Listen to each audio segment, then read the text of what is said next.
wake up with a nice cup of morning roast. Featuring Fillmore's finest, Monte Hill. The pride of the Excelsior, Joe Butcher Boy Shasky.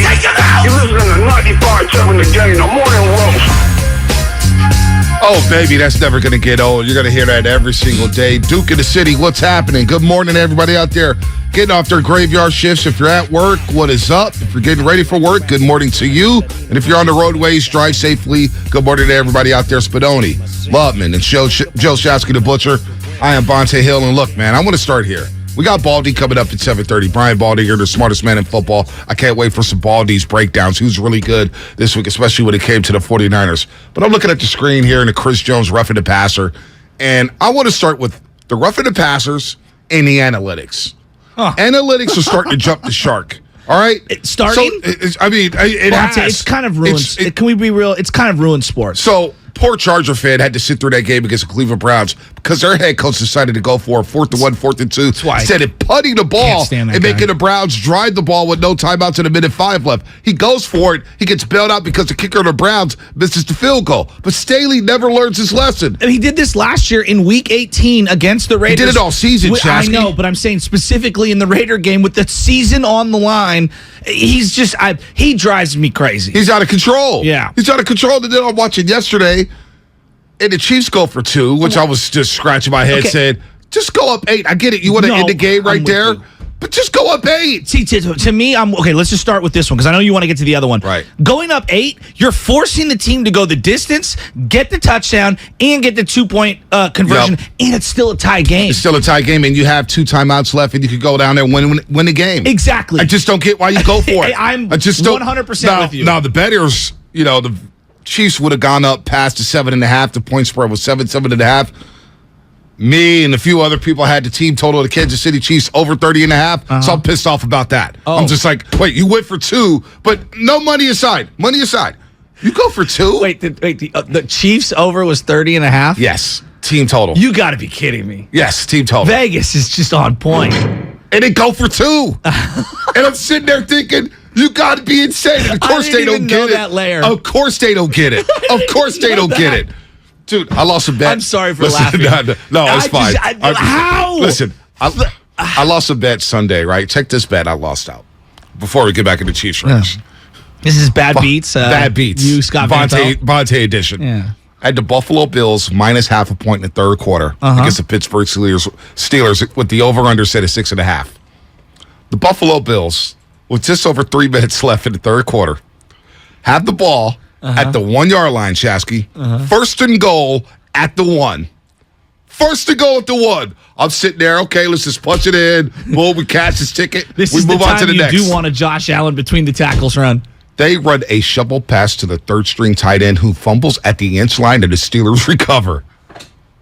And I said, you know what? I got to go take a walk. I've never seen it. The Buffalo Bills have been scoring up and down all day.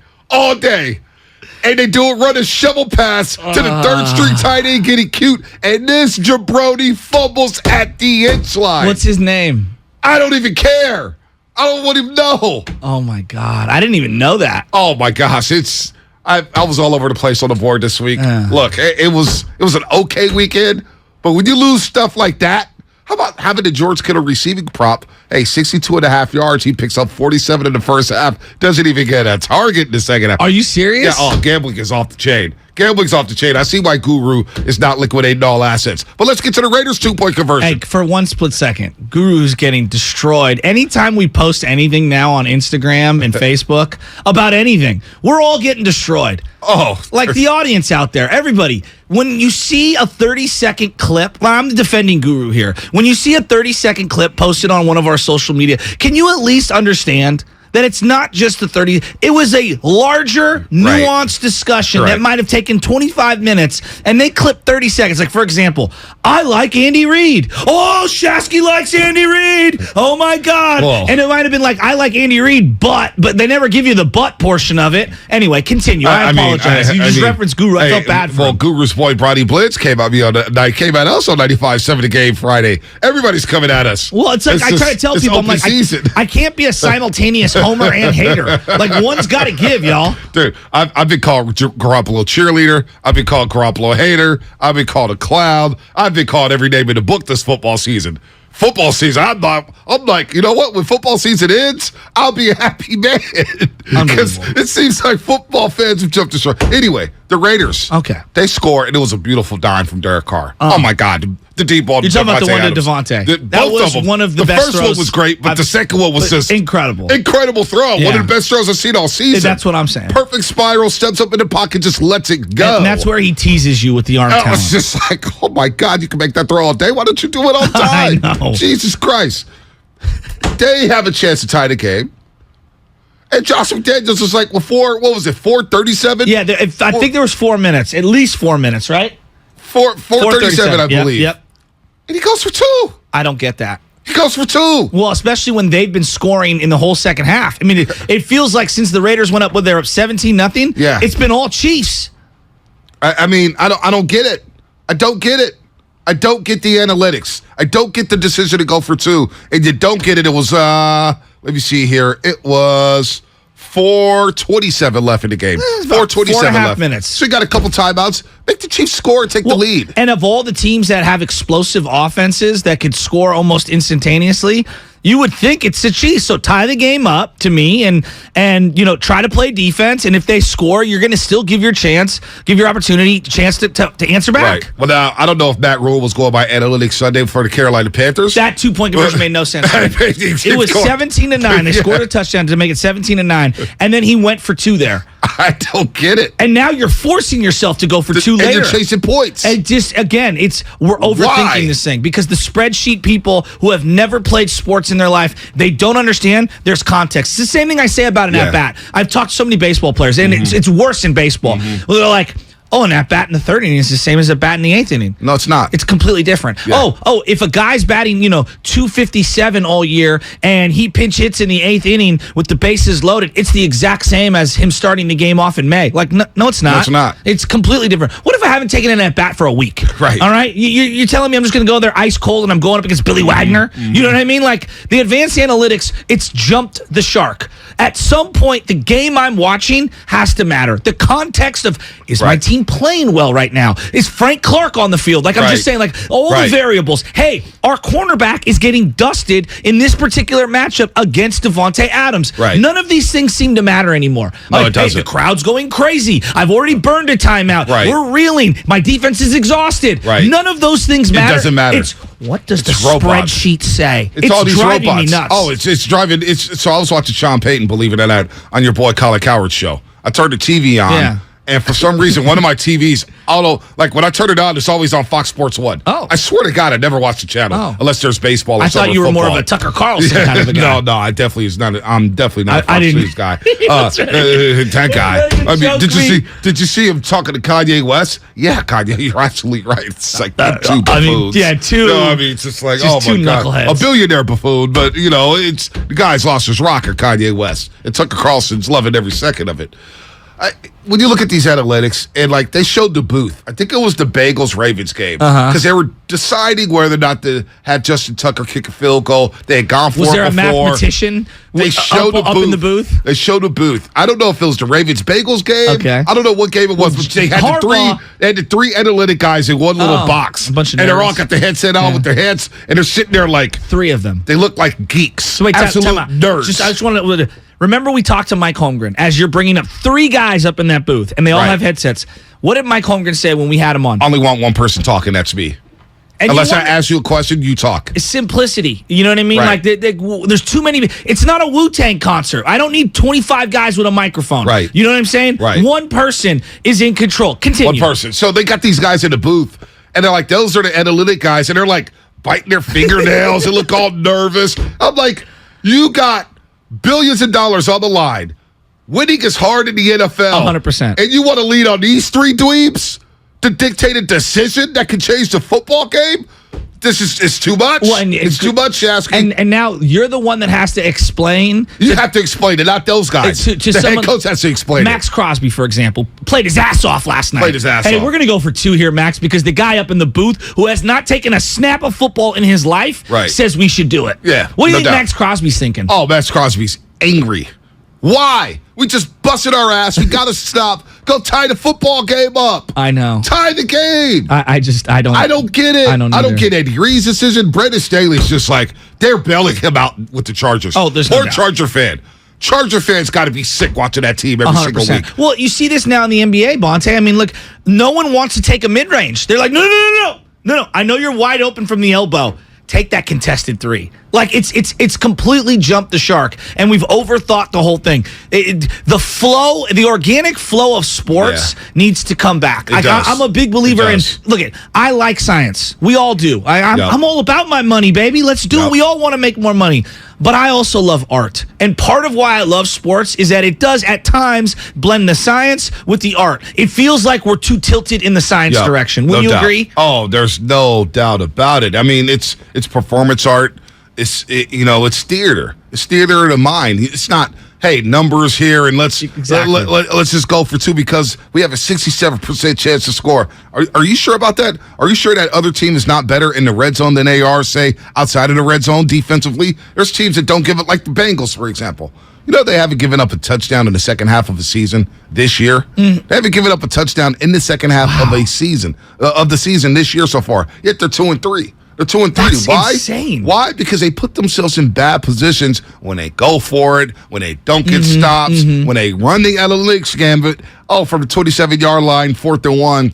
Instead of just taking the points, let's go ahead and go for it and line up in shotgun and throw the ball and see what happens. And you get your pass batted down. It's just unbelievable how bad decision-making has become in the NFL. I was listening to Sean Payton yesterday, who was on Coward. And he was talking about, he basically said, I didn't like the decision to go for it if I'm the Chargers. I don't go for it right there.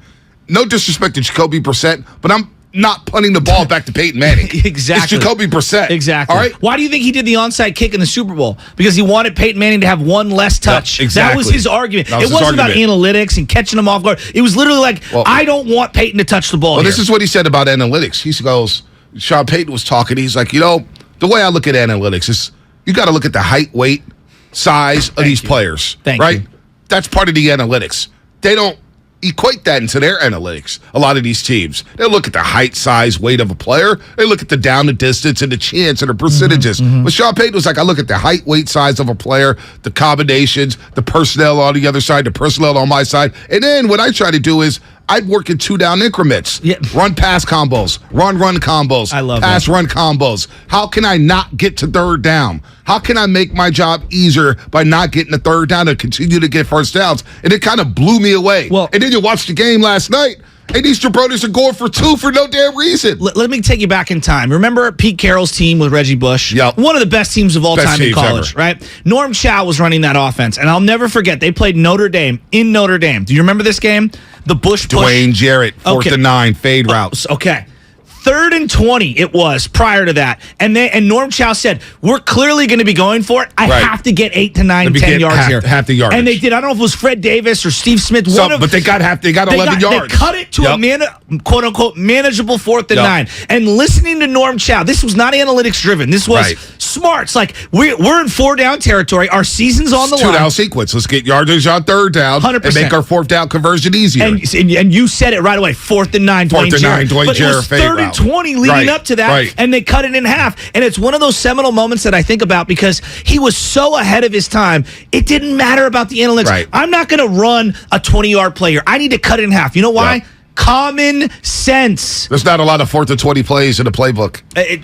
Bonte, common sense has lost us now in sports, and it's every single sport. We're overthinking everything. Look, I love being a step ahead, but if everybody's doing the same thing, like right now, there's an obsession with going for it on 4th down.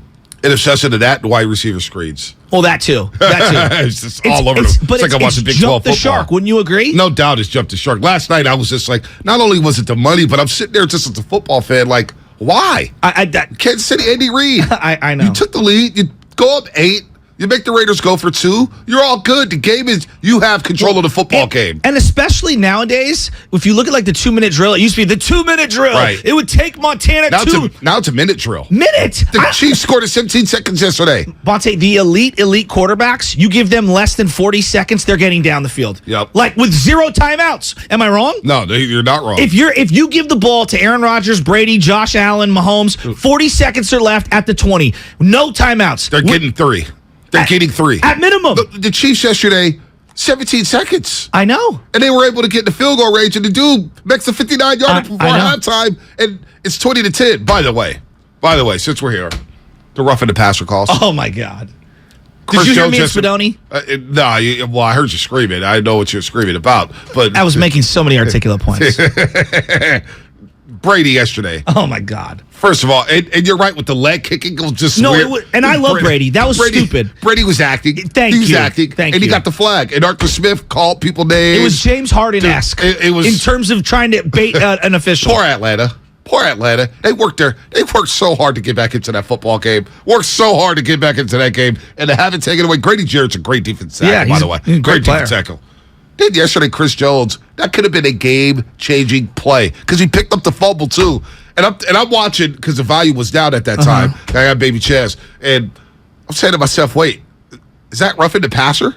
So I had to rewind it to hear Buck and Aikman. It was just like, horrible. But Bonte, this is the thing that I had to, there's so many layers to this. This whole, you can't use your full weight on a guy. Wait a minute, I just watched Roquan Smith belly flop on Trey Lance. Nothing. Well, Patrick Mahomes got slung yesterday. He got nothing. We were talking about that. Right. What was the linebacker? He went to the Pro Bowl last year. Number 5? No. He was the first Raider linebacker to go to the Pro Bowl since Matt Millen. Oh, Perryman. Denzel Perryman. Thank Perryman. you. I was trying to think of what his. But point being is like common sense. That's where the eye in the sky needs to come in. Like, guys. I know you threw the flag here. I know you've huddled up. We got to pick that flag up. You got to pick it up. We can't have all of America. Because let's just say there's 10, 20 million people watching that game. I don't know what the exact number is. Everybody outside of the one official who threw that flag was like, that's a stupid flag. That is just embarrassing. It's Monday dumb. Night Football, you can't have that. He had the ball in his hand by the time he hit the ground. It was a game-changing play. It And was now huge. the Raiders could have took advantage and scored a touchdown. They did. They ended up kicking a 3. They go up 20-7. The Chiefs weren't totally out of it. That could have knocked them out of the game 100%. early. I mean, now the Chiefs have so much firepower coming back from 20. It's nothing to them. I mean, they score boom, boom, boom, but you cannot call that. Like the defense, at some point, you might as well just put flags and red jerseys on the quarterbacks. This is my bigger issue. All of the rules are tilted toward offense. Right. Okay, 3rd and 35. 5-yard illegal contact, automatic first down. Well, you see, it yesterday, might be the worst penalty in all of sports. Yesterday, the Chiefs, I believe, had like a 3rd and 15 or something like that, and they called illegal hands to the face. Automatic first down. No, the defensive holding got a field goal. Well, How about that? That was the other one. It was third like 20. Defensive holding, which I didn't see the call, first of all. Well, no, it looked like the guy jumped in the air and the other guy went around him. I saw no hold. No one was holding anyone. Automatic first down, 5 yards. Horrible. Automatic 5 yards. To me, the punishment is way bigger than the crime on a play like that. The other thing that needs to be looked at, there's like these game-changing plays. We review all turnovers. We review all touchdowns.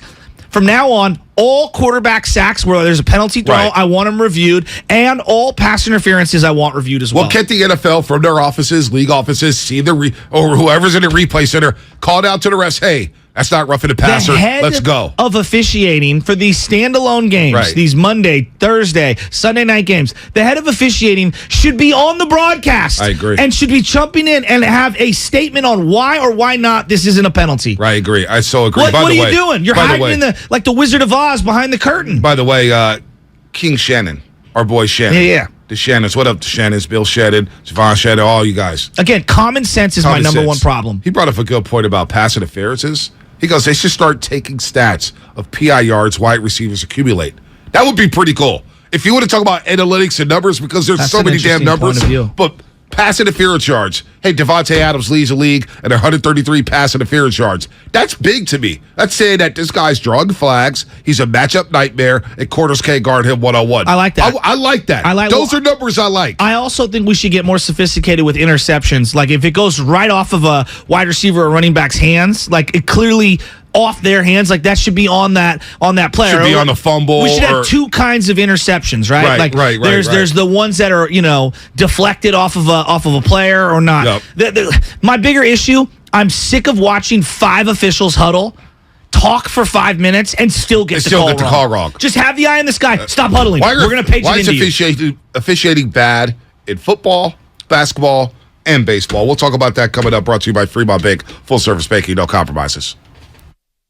As you know, sports teams plan well ahead of the next season. If you're thinking of remodeling your home, consider the same strategy. Talk with your designer or builder now about your next project. Golden State Window and Door has new inventory coming online. Milgard, Anderson, and Marvin. See Golden State Window and Door's wide variety of accessories at convenient showrooms across the Bay Area or GoldenStateLumber.com. Since 1954. Golden State. When you succeed, we succeed.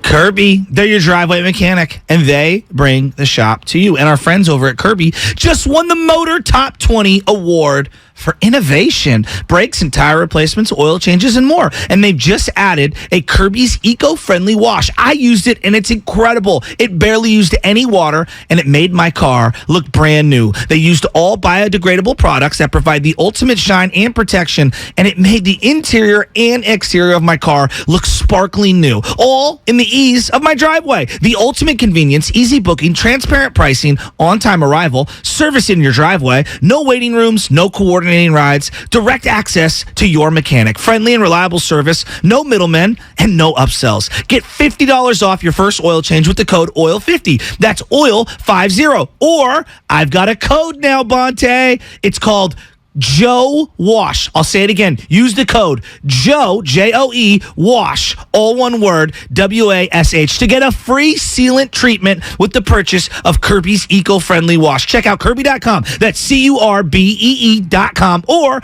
call 1-866-KIRBY-1. If you owe back taxes to the IRS, have unfiled returns, or are worried about an audit, the IRS is hiring 87,000 new agents to address these very issues.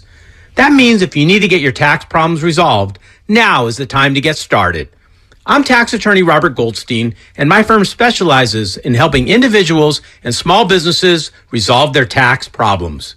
We work to stop IRS and state seizures. We may be able to settle your tax debt for pennies on the dollar with an offer in compromise. We prepare your past due returns, even if you have no records, and represent you before the IRS and state in an audit. At the law offices of Robert Goldstein, the consultation is always free, and we have offices located throughout the Bay Area. To schedule your free consultation, call 1-888-TAX-EXIT. That's 888-TAXEXIT.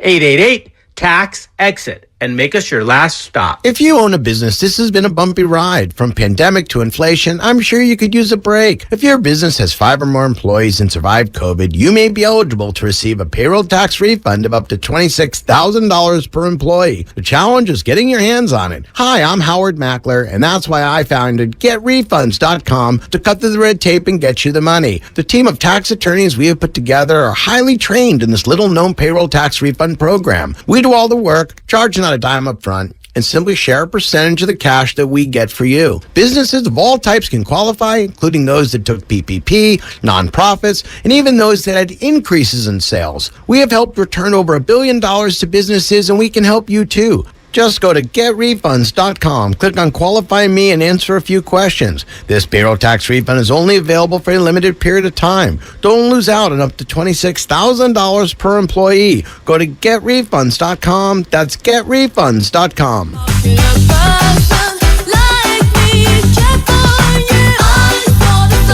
For Butch's Coffee. For EJ's Sandwich Shop.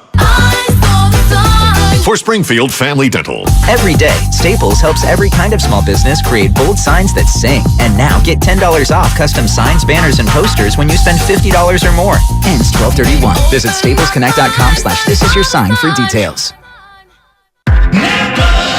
The roar of our engines, the pump of our heartbeats, the pedal to our metal. The sparks that ignite us, the pistons that push us, the passions that drive us. From the feelings that move us to the places that pull us on the roads that unite us. With nearly 6,000 stores and over 17,000 auto care centers, Napa has America's largest network of parts and care, here to keep you firing on all cylinders. Blink 182 is back. June 22nd, 2023 at the SAP Center, and 95.7 The Game has your shot at tickets. For your chance to win, head to 957thegame.com/contests. I'm Bob Burke, founder and chairman of Burke America Parts Group, a family of brands that includes RepairClinic.com, an appliance and HVAC parts solution company that's grown into an international brand. Before AmericanEagle.com, we partially launched a new technology platform developed by another firm. American Eagle helped take our technology to a whole new level with digital marketing, software development, and business insights into our key markets, appliances, HVAC, and outdoor power equipment, and did so both on time and on budget. AmericanEagle.com has the resources, experience, and talent needed to produce solutions. Our new technology platform, developed by AmericanEagle.com, has produced tremendous results with higher traffic, conversion, engagement, and online revenue. If you have any home repairs you need to take care of, check us out at RepairClinic.com. If you need a world-class website or technology project, then I would highly recommend AmericanEagle.com. Call AmericanEagle.com at 773-NETWORK. That's AmericanEagle.com, 773-NETWORK.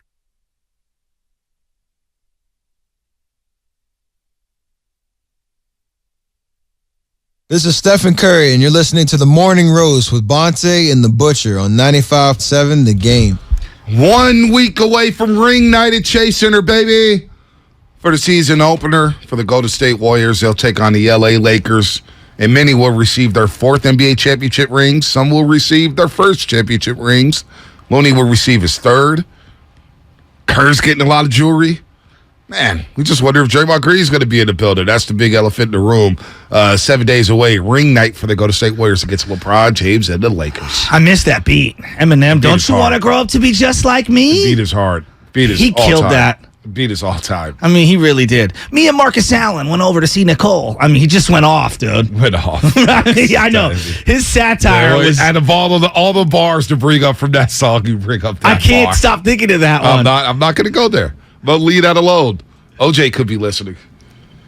Hi, Twitterverse. It's your good friend OJ. He might be the funniest account. Dude, I don't... OJ is out of his mind. What did OJ say about Draymond Green? I don't know. I'm sure he said something. I don't know. So before we move on to all the other stuff, Devontae Adams last night, I'm sure you saw it circulating. I didn't see. I turned the game off. I tried to go to bed. And then in the middle of the night, the dog had to go to the bathroom. I woke up, flipped on my phone to use as like a flashlight, if you will. And I'm looking on the internet as my dog's using the restroom. And I'm like, oh, boy. Devontae. Push the photographer. And they're saying this morning, it looks he's probably going to get suspended. Or fined or something. Yeah, I mean, the guy was running in front of him. Devontae's probably so heated. He's like, man, get out of my way. See, I viewed it the same way. I kind of view it like that. A blackout of these are competitionaholics. The guy just ran into Hunter Renfrow. It's Monday Night Football. Yeah. Raiders, a win there changes their season. Changes the complexion of their season. And he... quote unquote dropped the ball at the end of the game right there. I'm not caping up. I mean, clearly he's wrong. Right. No one is here saying that what he did was right or he should be. It's just I do think his body of work as being one of the better citizens in the league because he gets a pass to me for that. He's been up for Walter Payton Man of the Year. And he apologized immediately after the game. He tweeted to the guy. I'm sure he's going to do something for the guy. Said, hey, I apologize. Look, he slammed his helmet when he ran into Renfrow. I know. On the last play, he slammed his helmet. This guy wants to win. I know. This guy came to the Raiders, wanted to win. And some of those deep balls, the 4th-1 in the first quarter to set the tone, then the one on third down late in the game. Devontae is an animal. He is so sick. There's one thing that I'm absolutely done with. The Chiefs and the Braves and the chant, it doesn't necessarily fire me up. Like, I know there's the racial slur component where a lot of people are offended, and that's their prerogative. I just hate that chant. Because I couldn't stand the Braves in the 90s, in 93. It still gets to me in terms of that. And then I just hate the Chiefs. Yeah, I mean, they beat us in the Super Bowl. I just hate them. Dude, and they're so good. No, they're amazing. You know what? Valdez-Scantling, you're terrible. Come to the Chiefs. Yeah. You're one of the top 20 wide receivers in the NFL. Right. It's just unbelievable, It's like, right? are you kidding me? Kelsey, I'm still open. That's 4 touchdowns for Travis You know what Kelce they're calling yesterday. him? What? Al Bundy. Al Bundy. 4 touchdowns in Polk one high. game. That's pretty good. Yeah. That's pretty good. 4 touchdowns for Travis Kelce, 4 touchdown passes by Pat Mahomes, and he was talking that smack to the Raiders, saying that's 4, that's 4. The rivalry's back in the AFC West between the Raiders and the Chiefs, but the Raiders got to win that game. They don't go for 2. Keep playing. They ran the ball hard with Josh Jacobs. By the way, Josh Jacobs was to leave. How much is it going to cost? What is this contract looking like? His vision, his patience, his stutter step, his burst, his explosion, his way of bouncing off defenders, he looks phenomenal. And he runs with force. Yes. He will try to run you over. I would love to see him in the Shanahan system at some point. I mean, when he ran over old boy at Oklahoma at the goal line in the Orange Bowl. You love them Bama backs. Dude, I know you do. Well, this is the thing with Josh Jacobs. Look at you. You're gushing. Dude, you love those Bama backs. This guy had a choice, right? Could have walked into the end zone and scored, gave the ball to the referee. Instead, he saw a dude and said, I'm just going to truck him. Yeah, he chose violence. And he chose violence. This guy was trucking dudes yesterday. He went head up with Justin Reed yesterday. I said, damn, this guy's running 2 fists. Hey, dial it back a little, Josh Jacobs. You know what I'm saying? This guy runs with so much force, and he could catch the ball out of the backfield. I would love him in the Shanahan system. It's just a little, I love back it's, like it's that. a great point. He showed so much promise early with Gruden, and then he got banged up. But Gruden brought in too many running backs. Like, stop splitting carries with Kenyon Drake and ruining his fantasy value. I mean, I had Josh Jacobs for the last 2 years, and I didn't draft him this year. And I was like, I can't touch him this year. Right. Because he looked terrible Well, I have last him year. in one league this year because Big Dog and I are splitting the team, and he ran the draft because I had Wait, to you're splitting the team? Well, so it's in the league. I'm not going to say which league. I couldn't do the draft because I was on daddy duty, and I was out. I couldn't do the fantasy draft. It's Chesner's bad time. I said, Big Dog, can you do me a favor, man? Just, you know who I want. And, of course, I go back to the roster. And like Big Dog has on every single team, he has Derek Carr at quarterback. Why? So, of course, on our team, we have Derek Carr, we have Josh Jacobs, and we have Carlson. We have 3 Raiders. Carlson beat me last night in fantasy. I'm about 5 seconds away from retiring. So we were down 60 going into last night with Derek Carr, Josh Jacobs, and Carlson. And I had no faith in winning that football game. So the fact that they actually pulled it out, I'm like, thank you, Raiders. Thank you, Carr. Thank you, Josh Jacobs. But the Raiders, man, Devontae on that push, it was a bad look. But the guy's running in front of him. Devontae's angry. He's running hot. This is why. He's blacked out from losing. This is why they shut down the locker room for about 20 minutes after the game. Yes. The cool-down period before the media comes in. I've long said, and this is just me as not a member of the media, but then all of a sudden I became a member of the media, and now I've had access to the field. We're way too close in general. That's just my personal opinion. I feel like there's no need for somebody to be on the field like there. And I know there's parabolic mics and there's cameras and there's all these different things that people want to get. Dude, we're in the 21st century. Like, you've got high-powered cameras. You don't need to be right there on the field at all times. That's just my particular opinion. And I know there's a lot of people that are probably on this side of the media that completely disagree with me. They want that shot on the field. I'm Joe Shasky from XYZ News Channel, and I'm on the field at Arrowhead. And I know you want to do that. Wait till the game's over. Yeah, no doubt. These guys are massive human beings running a zillion miles an hour, crashing into each other, and you're standing there with a Shelly shell trying to get some sound for some tiny little newspaper. Like, get out of here. By the way, get off the field. The whole Chiefs chant, people are coming down at me because they know it's the Florida State chant. Oh. Where they do the, Oh, yeah, you guys do it too? But they've been doing it. I don't know when the Chiefs started doing it. Florida State been doing it. Now, it looks sick back in the day, but when you understand what the chant. So, whenever I say I'm a Florida State fan, people go, oh, so you like the racist team? It's like, no, I don't. Nobody's racist. These kids don't know. Maybe one day they'll change the mascot. We'll be all good. It's all good. I get it. I thought the Seminole Tribe was endorsing the Florida State. I felt like they were, but it depends who you ask. I don't even want to go down that road. Okay. I don't even want to go down that road. But no, Devontae Adams, he'll probably get popped. I wouldn't be surprised if he got suspended for a game.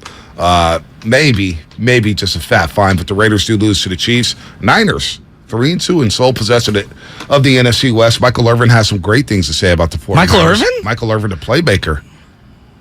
Michael Irvin. What does he think about players on his own team getting into it? Oh, I mean, my he's God. a guy. Yeah, like, Well, so give me two. I love spoke- that. This is my favorite of all the Michael Irvin drops. Give it to me. Oh my God. It's so good. It's so good. It's so good. It's so, dude, he sweats everywhere. Well, yeah, he's Michael We Irvin. did an interview at the Hilton with him, and he was sweating in. It's like, what are you sweating for? Because he's got a high PAC's metabolism on. rate. Yeah, I guess that's what you want to call it. Could be some other things. I'm not going to go there. Michael Irvin, the playmaker. Joins David Arado every single Monday. At what? 4:05. 4:05. I'm a little surprised 30 years removed.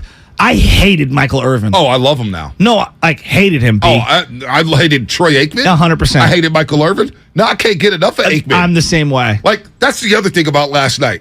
Monday Night Football feels big time again. 100%. Oh, my God, that game felt like a Super Bowl. Can we agree?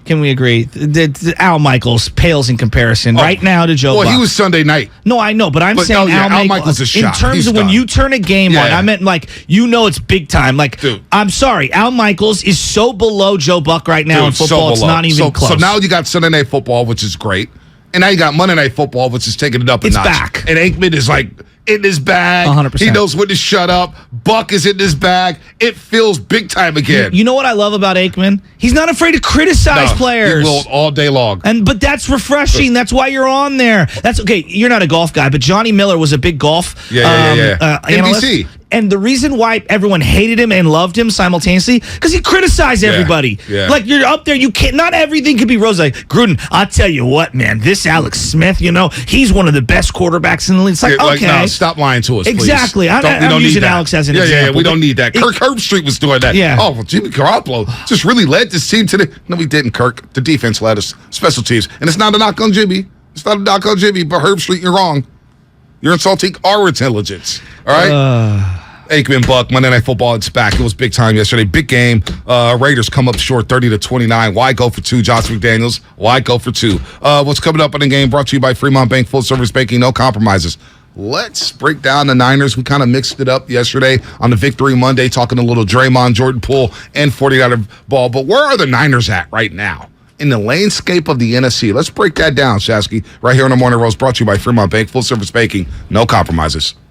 California, you deserve more. And with United Healthcare, you'll get more. Annual enrollment is October 15th through December 7th. So call United Healthcare today. With the United Healthcare Medicare Advantage Plan, you get more from your Medicare dollar, now including better than ever dental, vision, over-the-counter, and prescription drug coverage. Call United Healthcare at 1-888-CALL-UHC today and speak with a licensed sales agent. Benefits, features, and/or devices vary by plan and area. Limitations and exclusions apply. Gorgeous gaming, stunning streams, unbelievable bandwidth. It's another Lifestyles of Gagillionaires. Meet the AT&T Fiber customers winning at life with hyper-gig speeds. Meet Gagillionaire Terry. While his love of streaming horror movies has him constantly on the edge of his seat, his internet bill won't give him a scare. Oh, don't go in there. I'm telling you. Because since Terry upgraded to AT&T Fiber with hyper-gig speeds, he doesn't worry about data caps or equipment fees. Come on, man. The door's open for a reason. And best yet, he also doesn't stress about a price increase at 12 months, because with the amazing Gagillionaire lifestyle comes an exquisite sense of tranquility. Most of the time. Live like a Gagillionaire. Get straightforward pricing with AT&T Fiber. Internet that upgrades everything. No data caps, no equipment fees, and no price increase at 12 months. Limited availability in select areas. Visit att.com/hypergig for details. At Harris Ranch, we do beef, just like we've done for over 50 years. Beef that's raised locally right here in California. Tender steaks, awesome burgers, and California classics like tri-tip roast. The flavor you crave, the quality you trust time after delicious time. Come on, it's time to get out and grill. Harris Ranch, we do beef. Legendary beef, legendary quality. Are you thinking about getting a new TV this week at prime prices? Maybe a Samsung, LG, or a Sony? Before you click, you should check out Video Only, because they've got below prime deals. That's right. Top-rated TVs at better than online prices. Curbside pickup or home delivery are available. Don't click before you call Video Only, because if you do, you'll be sorry. Now it's time for the closer of the week. Presented by LiftMaster and RNS Doors. Turn your garage into the envy of the neighborhood. Visit rnsdoors.com. The closer of the week is Tevin Coleman, who scored a touchdown on the ground and one in the air. Spilling in, Tevin Coleman, the veteran. He's back with the Niners, and he's back in the end zone. Recently, my garage door opener was not working. I was in need of a closer. I was put in touch with RNS Doors, and they hooked me up with a brand new garage door opener from LiftMaster. With LiftMaster's MyQ connectivity, my garage door opener can be controlled right from my smartphone. You'll know when a door or gate has been left open and can close it with a tap, no matter where I am. Be one of the first 10 callers and receive 20% off a LiftMaster garage door opener when you purchase a premium garage door. Call 1-800-FIX-A-DOOR. That's 800-FIX-A-DOOR. Or visit rsdoors.com. R&S Doors. Look for the red truck.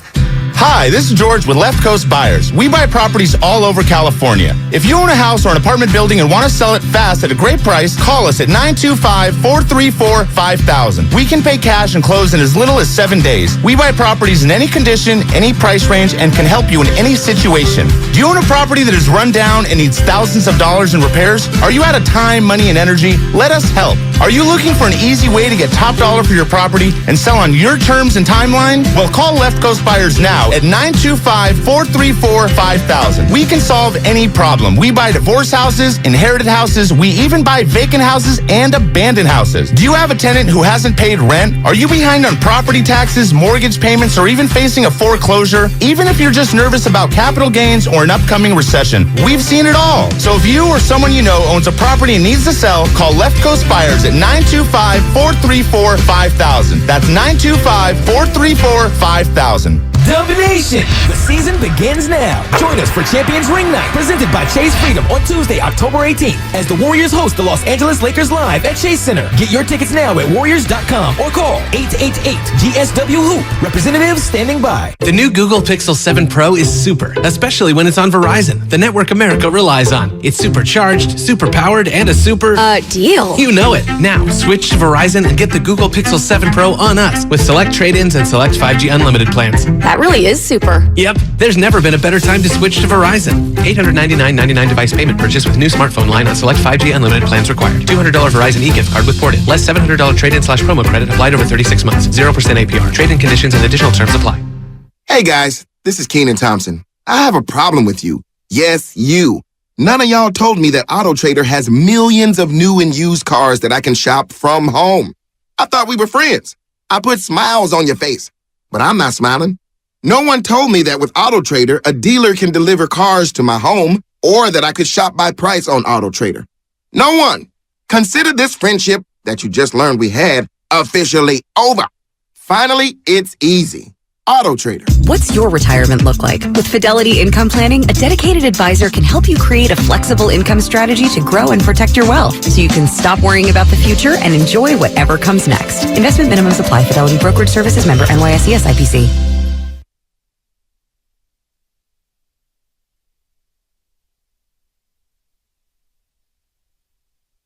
What's going on, Roasters? It's Brian Baldy here with the NFL Network, and you're listening to the Morning Roast with Bonte and Shasky on 95.7 The Game.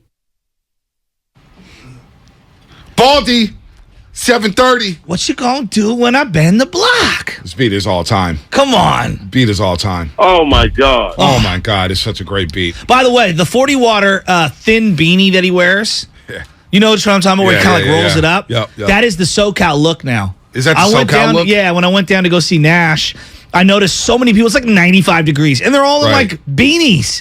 I'm like, what are you doing? They're not even sweating. It's the LA life. Your boy over here, it was 70 degrees. I'm in jeans and I'm sweating. Yeah, I don't do that.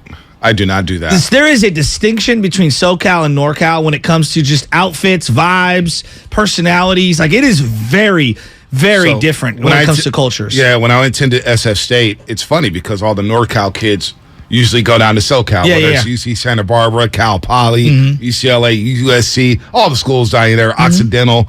Shout out to Dom down there in Occidental. What up, Leon? And then all the SoCal kids, they come up here. They either go to Cal, they go to Sonoma State, Chico State, they go to SF State. And so we had a lot of LA vibes, a lot of SoCal vibes at SF State. And you just see the way they dress. You be like, and they hate the word hella. They hate the word hella. We love the word hella.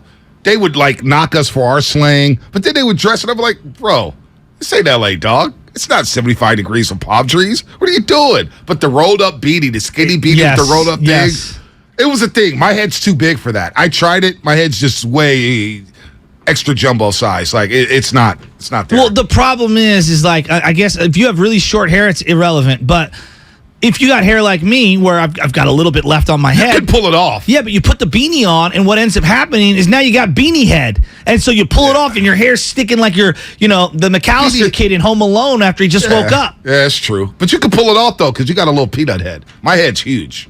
Like you got the little peanut head. You can. My head you can is 7 3/8. At least that's the hat I wear. It's a little big, actually. Is it? It's gotten fatter over the year. I feel like I used to be a 7 1/4. Now I'm 7 3/8. I kind of feel like Barry Bonds. Listen, I used to be 7 3/8. I used to be 7 5/8. What do you now? Your boy's in the 8s. Whoa. Your boy's in the 8s. Your boy's. You want that HGH? I'm shopping with Bruce Bochy, dog. My Uncle Jim, he goes to the last strap on a snap same hat. here. Last strap. And the strap, it always comes off. Yeah, well, the strap's hanging on for dear life. My straps. I'll go down to the last strap. All my hats now. It's embarrassing. It's sad. Like the championship hats, for example, for the Golden State Warriors. It says one size fits most. Right? And you're not in that category? I'm not in that category. Last strap, and it is tight, dog. Tight. So hopefully Baby Chaz doesn't get my head. She gets Anna's head. I'll give a quick aside. We're going to get right back into sports.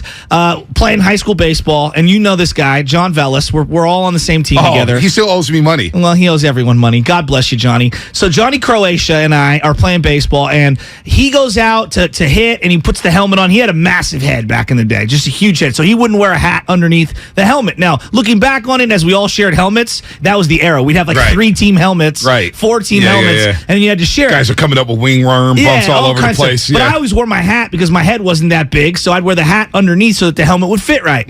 So he leaves his hat there on the field. Well, I pulled out the scissors and I cut the straps on both of his hats. Oh my God. On his hat, on both sides. So he, I don't know, ground it out or whatever. He comes back into the dugout, goes to stick the hat on the head, and there's no straps on it whatsoever. Entire team starts laughing at him. We got in so much trouble. I had to run laps for days. Oh, boy. That sounds about right. That sounds about right. Hey, we're going to the hotline. It's been a while since we heard from him. I wonder what the hell was going on with him, but the Niners get a couple wins in a row. Maybe he's feeling good. In the attic, it's Papa Shasky on the roast. Papa Shasky. Wow. What's happening? Unprompted. Hey, good morning, fellas. How you guys doing? So listen, I heard you guys talking about the Redeem Team doc. So I said, okay, I got to sit down and watch this. So no spoilers. Wait, spoilers, Dad. No spoilers. My appreciation for Kobe, I didn't think could go higher. How great is Kobe when you watch that? Don't give anything away, Pops. You're not missing it. You know what happens. They win. Yeah, I know. I mean, still. No. Okay, so what I took away from that, right? Okay, so when they had Larry Brown was the coach, and they're all collectively great players, right? Right. But he couldn't get them to play as a team. Right, and then you look and you see Steve Kerr, the way he gets these players to play like a team. It's incredible. But what I took away from that whole thing was the work ethic by Kobe Bryant. Unbelievable. And there's only one other player that I know, and that's Jerry Rice, that had that work ethic. I'm sure there's hundreds and hundreds of other professional athletes that do that, but nobody stands out like Kobe Bryant and Jerry Rice. And for all the young kids that are listening, the youngsters that are listening to on the radio, if you want to succeed in life and you want to be the best, you have to put the work ethic in. I don't care what trade you're in, what you're doing in life. If you want to be the best, you have to do the work ethic to get what you want to be. And it was incredible to watch all the other players watch Kobe. They're out on a party out the night, right? They won a game. They're out playing. They're coming at 4 a.m. And who's going to the gym at 4 a.m? But Kobe Bryant. The next day, he's getting groups of guys. Then they're all as a team collectively going in early in the morning. Now, that's how you change the attitude and the mindset of a team. It was incredible to watch. And two of the things that I took away at the end of that was when he's got his they sang him happy birthday. Kobe sang him happy birthday, and he's got his daughter. Yeah, that was sad, wasn't it? I mean, that was really great to see. And then when the wife came down after they won it and gave him a kiss, and he leans down and gives his daughter a kiss. I mean, that was incredible. I really, really enjoyed watching that documentary. You know, Pops, you got to say, like, Troy Aikman, he's kind of growing on us. Michael Irvin's growing on us. We hated him. I did not like Kobe Bryant as an LA Laker, but once he retired and he started running the Girls Academy, the Mamba Academy, and he had the animation stories where he wins an Emmy, an Oscar, I started to really love Kobe Bryant for who he was, man. And like, I miss him more and more every day, and I hated the guy when he played. Well, he's a lot like Barry Bonds, where, he kept to himself, was a great player, kept to himself, and a lot of other players didn't like him. Yeah. Because it wasn't that team. They didn't think he was that team player because he was only into himself. But when you're that good at what you do, you have to have that mindset that I am the best, and I got to prove to everyone, even to myself, that I'm the best at what I do. 2 quick points on this one. Bill Plaschke, the famous writer from L.A., who had followed Kobe's entire career as a Laker, he was sent to go cover the USA team, and they were practicing out in Las Vegas. And he goes, Kobe's sitting there, it's good to see you. And Kobe had said, I was talking with some of my NBA friends, and all the reporters started laughing. He goes, we know you don't have any NBA friends. Because he didn't have any friends. Right. That was funny. And then number 2, when he ran through Pau Gasol on the first play of that game versus Spain, didn't you look at Kobe a different way? Well, he was trying to tell those youngsters on the team that this is how you play the game. Right, and you take no prisoners. It's a no prisoner game. I'm taking no prisoners. And to be honest, that team that they had, that Pau Gasol team, that kid Navarro and that other kid Hernandez, how come those guys never made it to the NBA? Hernandez did. I think Rudy Fernandez, I believe. They had a cup of coffee in the NBA. He tore his Achilles. I think he was with the Rockets or something. They had a cup of coffee in the NBA. Yeah, but they were killing it. And how about when they were talking about all the number 1 draft players from around the world that made it into the NBA, and Ginobili, there's a guy named Ginobili. Oh yeah, talking about Ginobili, right? And then how all the other players said we want to play against the best, and then they ended up not beating them. Yep.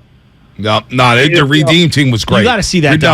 Because I remember the Redeem team. Kobe came in. He was the defensive stopper. He was the guy in the gold medal game where they said, we got to get the ball to Kobe. Yeah. Out of all those stars on the court, LeBron, Wade, Bosh, Melo, all those studs on that American team, it was Kobe who led them through it. Coach K said it as well. They got Kobe to buy in, which was really, really cool. Before you go, Pops, the Draymond incident. Well, what was your read? You've been around. You've been around some contention in the locker room. You've been around, competitive, fiery folks. What was your feeling on it? Well, it's terrible that the video got leaked, right? Because that was an in-house thing, right? And I hope that they keep it in-house. I don't like that he did what he did.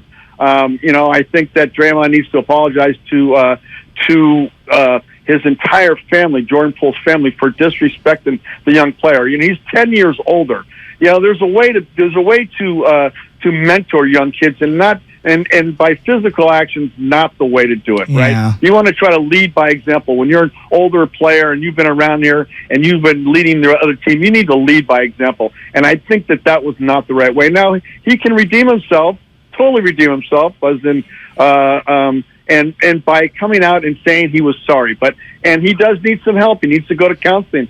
Joe and I, you know what I'm talking about, Joe. Mm-hmm. I've had to do some counseling in my lifetime, and I wouldn't be the person I am today if I didn't have some of that counseling. So hopefully that he can get help and he can, become the player that we all know he is. You do need to have that fiery. That fire behind you, but you got to pick and choose when you use that. Pops, let me ask you about the Niners. How you feeling about them? 3-2, first place, NFC West. Put the injuries aside for a second.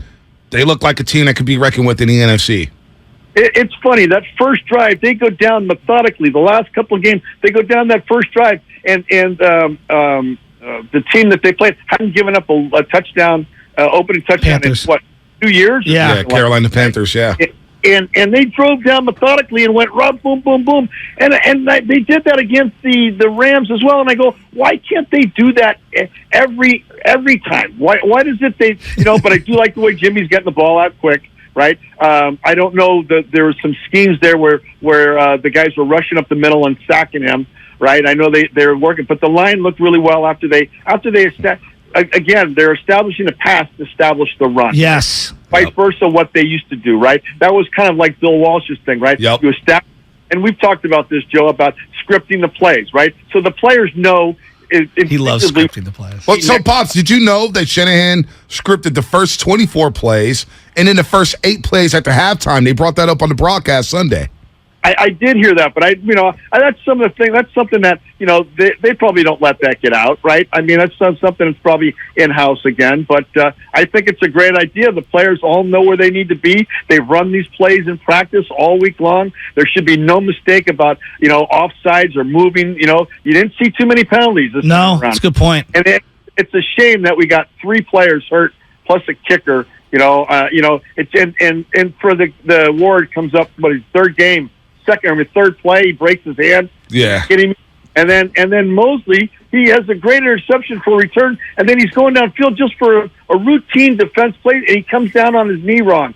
Oh, it's just terrible to see. Just absolutely terrible. Hey, look, so one other doc I wanted to chime in. Oh, here we go. This is the Shasky segment. I love it. So one other thing that I want to talk about was I saw that because I can't wait for the Padres to beat the Dodgers. Dodgers haven't played a meaningful season in 3 months, right? So I can't wait for the Dodgers. That Musgrove pitched the hell of a game the other night. And then to watch that doc on Nolan Ryan. How good was that? Phenomenal. For a baseball guy like me, Joe, I couldn't get enough of that. That was incredible. I love it. Hey, when Robin Ventura came out onto the mound. Oh, yeah, he got punked. Come on. He got punked. Well, it was the great part is he got him by the headlock, and then he's just giving him the business. Right?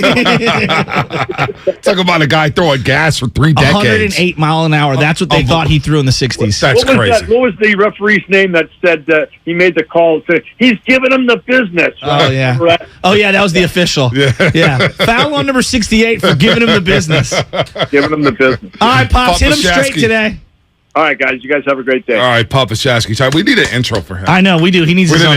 It'll be some Grateful Dead crap or something. Let's build an intro for him because when he calls, we just hit the intro. That's when you know he's on the bat signal. I kind of like that. Yeah, I like that. Boy, he let all his takes out. I mean, he was waiting on that. He just called out of nowhere talking Redeem Team. We kind of needed that little jolt. Well, just Redeem Team out of nowhere. Hey, honestly, though, when you watch the Redeem Team doc, it is really good. Your appreciation for Kobe Bryant and then what he did. I also think that what he did to teach LeBron, and you got to give LeBron obviously his credit and whatnot, but like it's hard to not come away from that doc without even more respect for Kobe Bryant. No doubt. By the way, breaking news in Philadelphia, the 76ers has signed Patrick McCaw to a training camp contract. Oh my God. McCaw. So are they guaranteed to win it all then?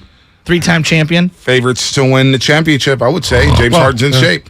You are listening to 95.7 The Game, KGMZ FM at AC1 San Francisco. Always live on the free Odyssey app. Download the Odyssey app and favorite 95.7 The Game for the best and most up-to-date sports coverage. And do not forget that you can also watch us every day on our YouTube and Twitch streams. Just log on and search 95.7 The Game. San Jose Jazz fan, Papa Shasky providing the analysis this show needs. That's via YouTube. Oh, nice. Maybe it could be our third analysis. Could be our guy in the booth. We just call him once an hour. B, I know you want to get into the 49ers. No, I want to stick on Draymond for a second. Oh, you do? Brought it. Yeah. What were you thinking? What were you? Well, we've got a Giants GM hire that no one of us have ever heard of, but he's coming from the Astros, and that's only the 10th GM in San Francisco Giants history. So I would love to break that down, but I don't know anything about him. Well, not only that, I asked Lubman. I said, if Farhan's running the show, what the hell is a GM going to do? What is his role? Boy, that's a great question. If Farhan's making the trades and picking the players, what is the GM doing? What? I never knew Scott Harris's role. I didn't either. But that's my point. We acknowledged it. There's nothing I can't provide any analysis. I don't know. I can't even quantify if he was even important when it comes to the Houston Astros. But I just wanted to address that. Yeah, no doubt. I just, what was his name? Patella, like Nutella. Love it explained to me. Pete Patella. I do love Nutella. Yeah, we will get into the Giants tomorrow. I like a brown rice cake with Nutella. It is delicious. Tomorrow. Or peanut butter. Yeah, I don't know about that. Tomorrow we'll get into the Giants. We're going to have Laura Britt on. Oh. We're going to put a bow on the season. Oh. I mean, a lot of rumors. We got the MLB playoffs today. Playoffs are lit, by the way. Bob Nightingale tweeting out that the Giants are all the way in on not just Aaron Judge, but Trey Turner. I take everything that Nightingale says with a grain of salt. I do. I mean, how many times has it been wrong? There was a time and place when I was doing night shows where me and Townie had Nightingale on every 2 days. I mean, it was. I worked with Marty Larry, Bob Nightingale all the time. Spadoni's doing the pizza stretch. And sometimes he wouldn't stretch. He would just be quick-winded. He would be short-winded, like Nightingale. So I'm taking whatever he says with a grain of salt. We're in the second round of the playoffs. All season hasn't started yet. I'll get the all-season rumors when the all-season starts. I am rooting for the Padres, though. Yeah, I don't know if they got a shot. Well, you know what? Doesn't 4-game matter. series. Yeah, of course. We're all rooting against the Dodgers. Yeah. I got the Braves coming out the National League. Okay.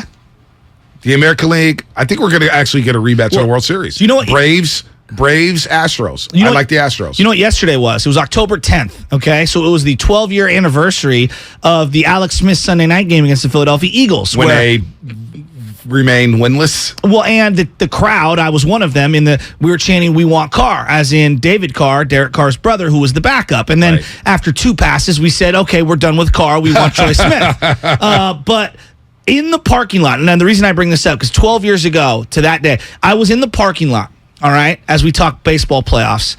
And this was back in the day where you didn't have iPhones that could stream games, but you had the generator. So you had the TV on the generator, and it wasn't on Fox Sports. It was on Fox, Channel 2. Right. The Giants game was on with the Braves. It was Game 3 of the playoffs, NLDS. Brooks Conrad had 3 errors in this game. He missed the pop-up. He missed an easy ground ball throw over to first base. And then Buster, with the game tied 2-2, he let one go right through his legs in the 9th inning. So you know where I was watching that game? I'll never forget it. You know where I was? Where were you? In Detroit, Michigan. Watching that game. I went to a Lions-Rams game that morning. Wow. And I dated a chick who went to University of Michigan Law School. So I was up there for the weekend. Go to Detroit. Lions, Rams. Sean Hill lights it up. That same day. You look it up. October 10th. Was that the game where Calvin caught the game-winning touchdown? No, this game was like 44-6. Oh. I mean, they roasted Sean the Hill, Rams. my boy. They roasted the Rams. The real number 13. So we watched the Giants game at the bar. And they're down 2-1. Yes. And I'm rattled. Sanchez pitched a gem in that game. I almost got into a fight that day because a guy was like, Barry Bonds steroids. And I said, Miguel Cabrera, he ain't no saint. He cheats on his wife. And we almost wow. we went deep. Yeah, we almost got. So I sat in the back of the bar by myself like this, fuming like the Giants are never winning the World Series. Thinking to myself, they're never winning. And Brooks Conrad happened. Yeah. Not once, not twice, not once, 3 times. Not twice. Who pitched that game? Was it Jonathan Sanchez? Jonathan Sanchez That's against right. Tim Hudson. Yep. And Tim Hudson actually broke up the no-hitter with a flare to right field. Yep. And what was crazy about that game, again, I'm watching it. I'll never forget with my boy Mike and Donnie Dackaday at the little generator, but the radio was 30 seconds ahead of the TV. Mm-hmm. So when you're in the Candlestick parking lot, you could hear pockets of people starting to cheer who were listening on the radio, and all of a sudden you're like, oh, something happened. Something happened. So more people are huddling up to the generator with the television, and then you see the Buster Posey hit. The little it was like a slap to to the right side to the second baseman. They kind of one-hopped Conrad right between the legs. Watch that right across the street from Ford Field. By the way, Ford Field that day, Lions beat the Rams. I told you, 44-6. Sean Hill that day lit it up.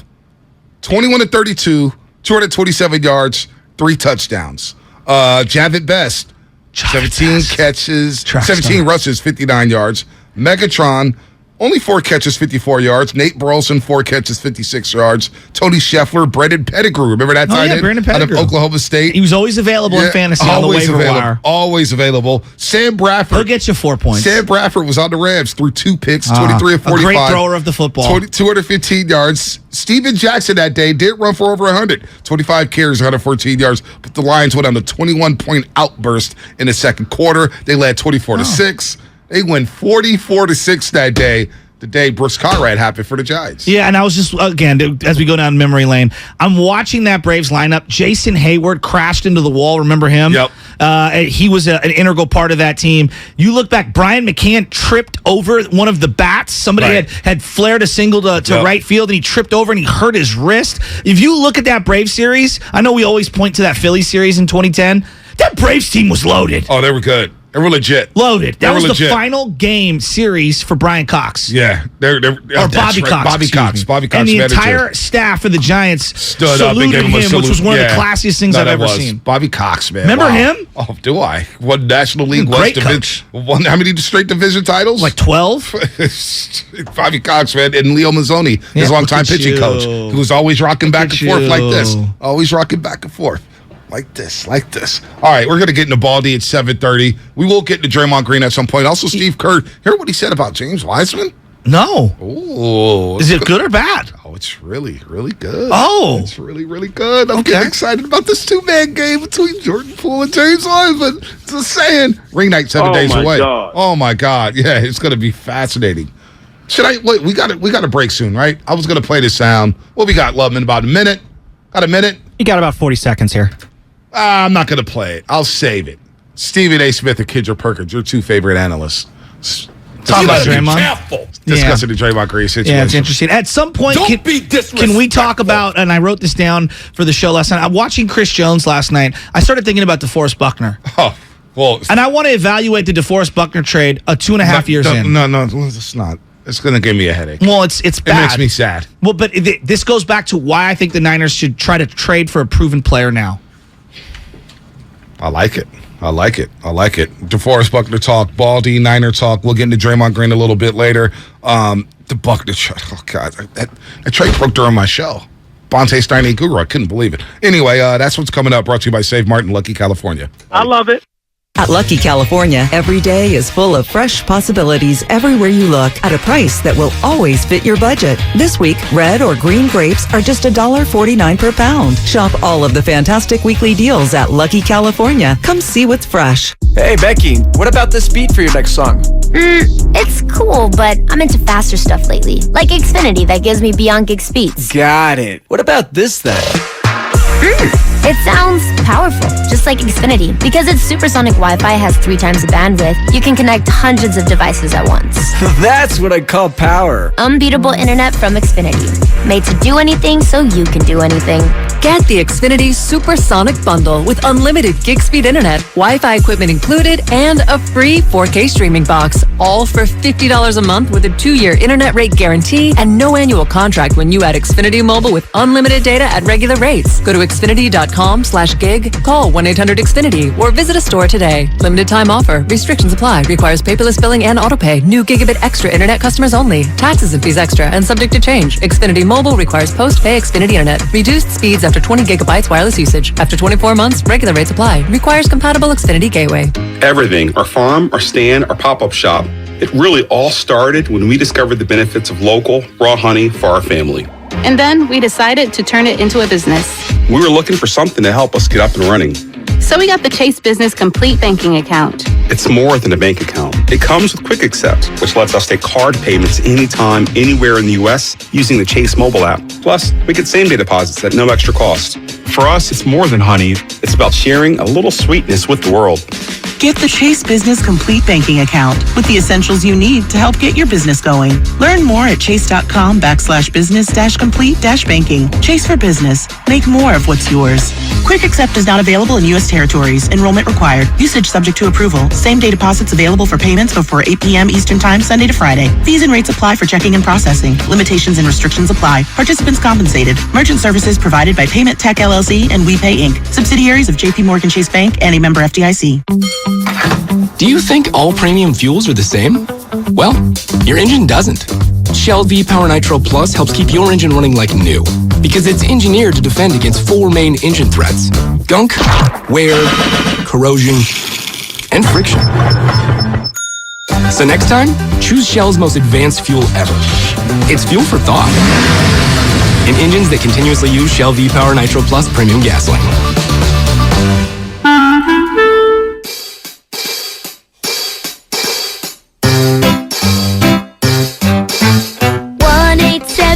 Cars for Kids, KARS, Cars for Kids, 1-877 Cars for Kids, donate your car today. 1-877 Cars for Kids, KARS, Cars for Kids, 1-877 Cars for Kids, donate your car today. your car today at carsforkids.org. That's cars with a K. Your car, running or not, can be picked up as soon as the next day. You'll get a maximum tax deduction and a vacation voucher. 1-877 Cars for Kids. KARS Cars for Kids. 1-877 Cars for Kids. Donate your car today.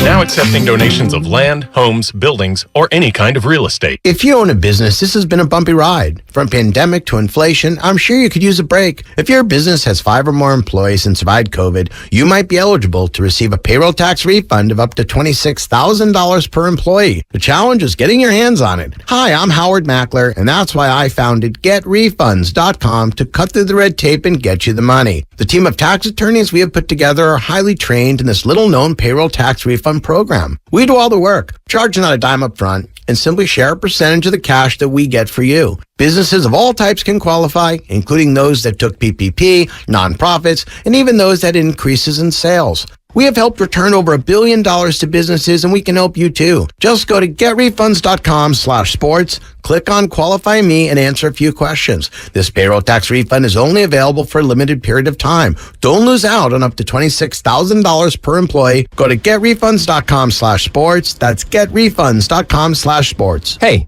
I'm Andy. If you don't know me, it's probably because I'm not famous. But I did start a men's grooming company called Harry's. The idea for Harry's came out of a frustrating experience I had buying razor blades.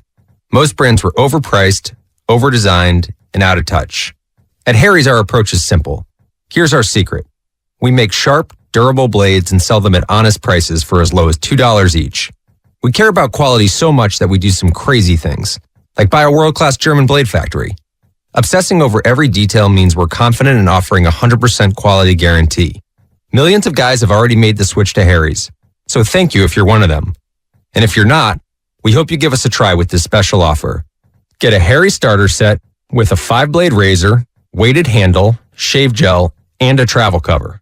All for just $3 plus free shipping. Just go to harrys.com and enter code JOY at checkout. That's harrys.com, code JOY. Enjoy. The annual Harmony Walk to End Hunger and Homelessness in Richmond is October 22nd. Register at gripcares.org. Hear local music, take your kids to the bounce house, and make a difference together. Register now at gripcares.org.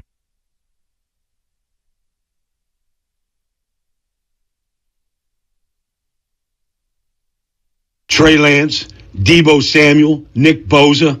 Ooh, man, I can't wait to talk about the Niners. What's up, Bonte, Shasky, and all the roasters? It's Baldy. I'll be back with you guys every Tuesday morning at 7:30 to break it down. All right, boys, take it away. Whoo, 13 minutes. Baldy gets me so fired up with his breakdowns every single week. You get lost in them. He's talking about every single team. I was just watching one during the break, I should say, of the 49ers defensive line collapsing the pocket, sacking Baker Mayfield. Jake Jackson cleaned it up. And he's like, look at these guys, Amenehu, Ebukam. They're having fun. Look at this, man. They're having fun. They're playing a kid's game. Look at them. So Baldy's going to break down this defense, break down Mooney Ward, who he had a breakdown on, and where the running game is going here. The running game's looking really, really good. And Michael Irvin, Shasky, I know you want to get into Buckner in just a second here, but here is what Michael Irvin had to say about the Niners and their dominant defense. You look at the Eagles, you see something special that you know, okay, there's something there. You look at the Niners, you got to have a dominating unit, one unit. There's never been a team that gets there without a dominating unit. The Niners defense has been playing dominating football. I tweeted the thing the other day, and it was top 2 something, talking about the Dallas defense and the Niners defense, the top 2 in the NFL. And that, they have that special unit that can get them there. Special unit that could get them to the promised land. We were talking about this. It's Operation Glendale for me here on out. I'm there now. 3-2. Unless DeAndre Hopkins really just turns the Arizona Cardinals from a pretender to contender, I think the NFC West could be a wrap. The Niners can run away with this division. Now, they have to stay healthy. They have the components there. Health is so important. Health is so important. And right now, we know Mosley. He's out for the season with a torn ACL. It stinks. It stinks. Nick Bosa, what is he, day-to-day? With a tight groin? They said he had a groin injury during camp. I didn't notice it. Maybe they monitored it. Maybe they didn't say anything. Yeah, I don't know. I mean, and if this were the playoffs, could he play? Like, I have a lot of questions. I want him to get right. Get right. Yeah, whatever they got to do to get him ready. Like that, right. If that means he misses the next 2 games and he gets the bye week, maybe that might not be the worst thing in the world. Because the worst thing that could happen is he comes back, he re-aggravates it, and he's either injured the whole year or he has a bigger setback. Big chunk, Yes. 6 weeks or something like that. Exactly. Whatever you say, right, I think a D for it. I know, that's why. I know. When he said, guys, I'll come on the show, I need to get right. I was like, damn, I thought you just need to get right. He was like, right. We're going to have Baldy on in a second, and one of the videos that he put out there was just about the dominance of this defensive line, even when they didn't have Nick Bosa and Kinlaw and Armstead out there, and with all those injuries. We talk so much, about the allocation of resources. You traded multiple first-round picks for Trey Lance. Is Jimmy Garoppolo worth $25 million when he was under that cap?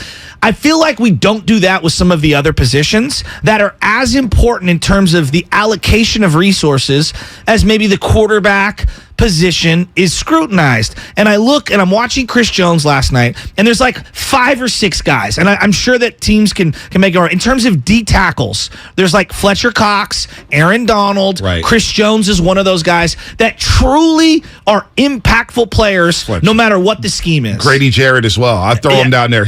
We forget how dominant he was in that Super Bowl. Agreed. When they built a 28-3 lead. Grady Jarrett had 3 sacks in that Super Bowl. And we see him this weekend. We see him this weekend. Yeah. And I would have put Chris Jones the week after. Yeah, I would put DeForest Buckner in that same bucket. Now, if you go back in time, it's been about 2.5 years since the Niners traded DeForest Buckner away to Indianapolis for the 13th overall pick. It was a bold move at the time, and I feel like we haven't done a good job kind of figuring out, was that even a good trade? No, and I'll tell you why it wasn't a good trade.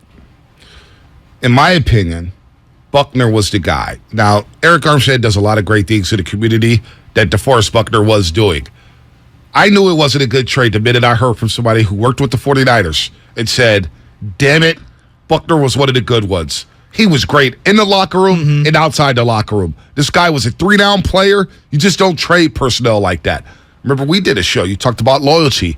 Paying your premium players, guys who have been in the trenches. He was the one guy. It wasn't Armstead. It was number 99 who led that defense. When you walked around Levi Stadium, there was a bunch of 99 jerseys. There was. DeForest Buckner, the Polynesian community, the black community. We love Buck. D-Buck, he wanted to be a Niner.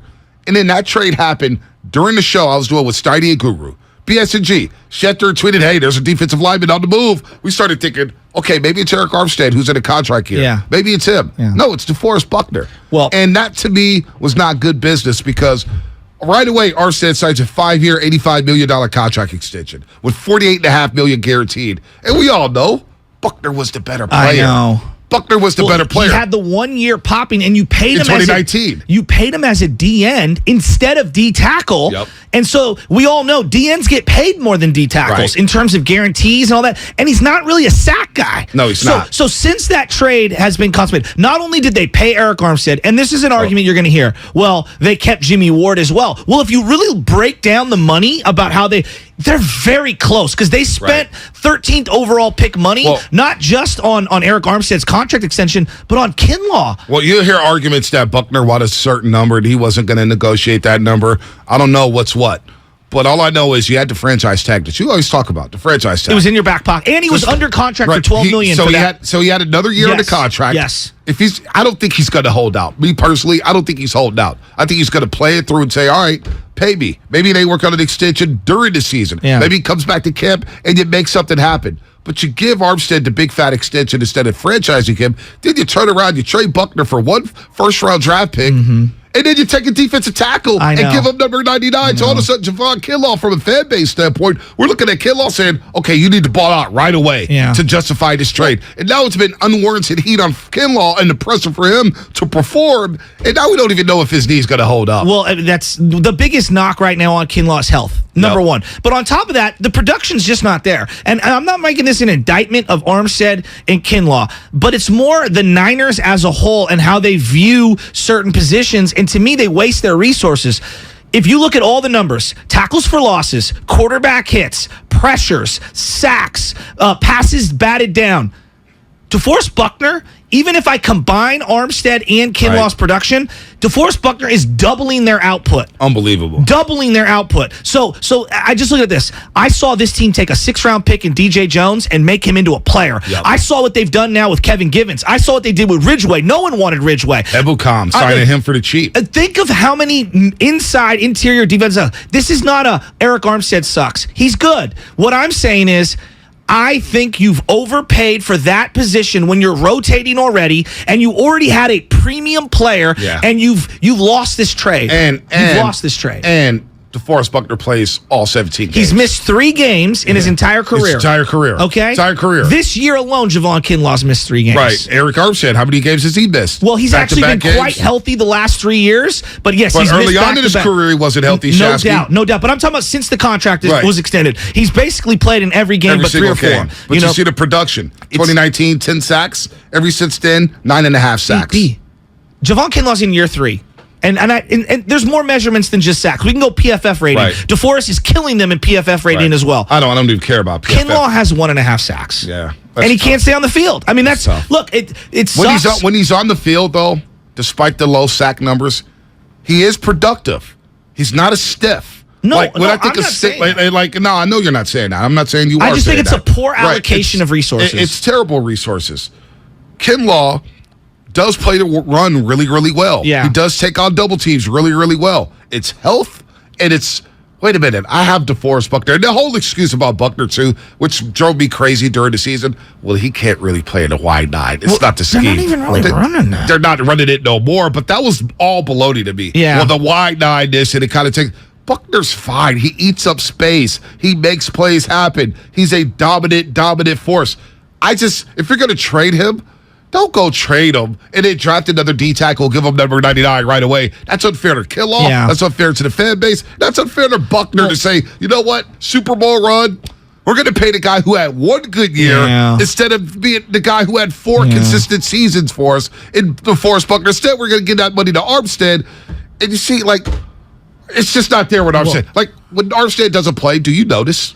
Well, that was my point. I'm watching Ridgeway and Givens and all these guys, and I'm like, why would I ever draft a D tackle in the first round? And then double down, why would I pay that guy $15 million a year? Right. Especially if you're going to rotate that position, and we all agree the edge guys are more important in terms of allocating resources. Right. I like you taking Drake Jackson in the second round. That feels like a steal. He has the same amount of sacks as Hutchinson, who's one of the top players picked, and he has 100 less snaps.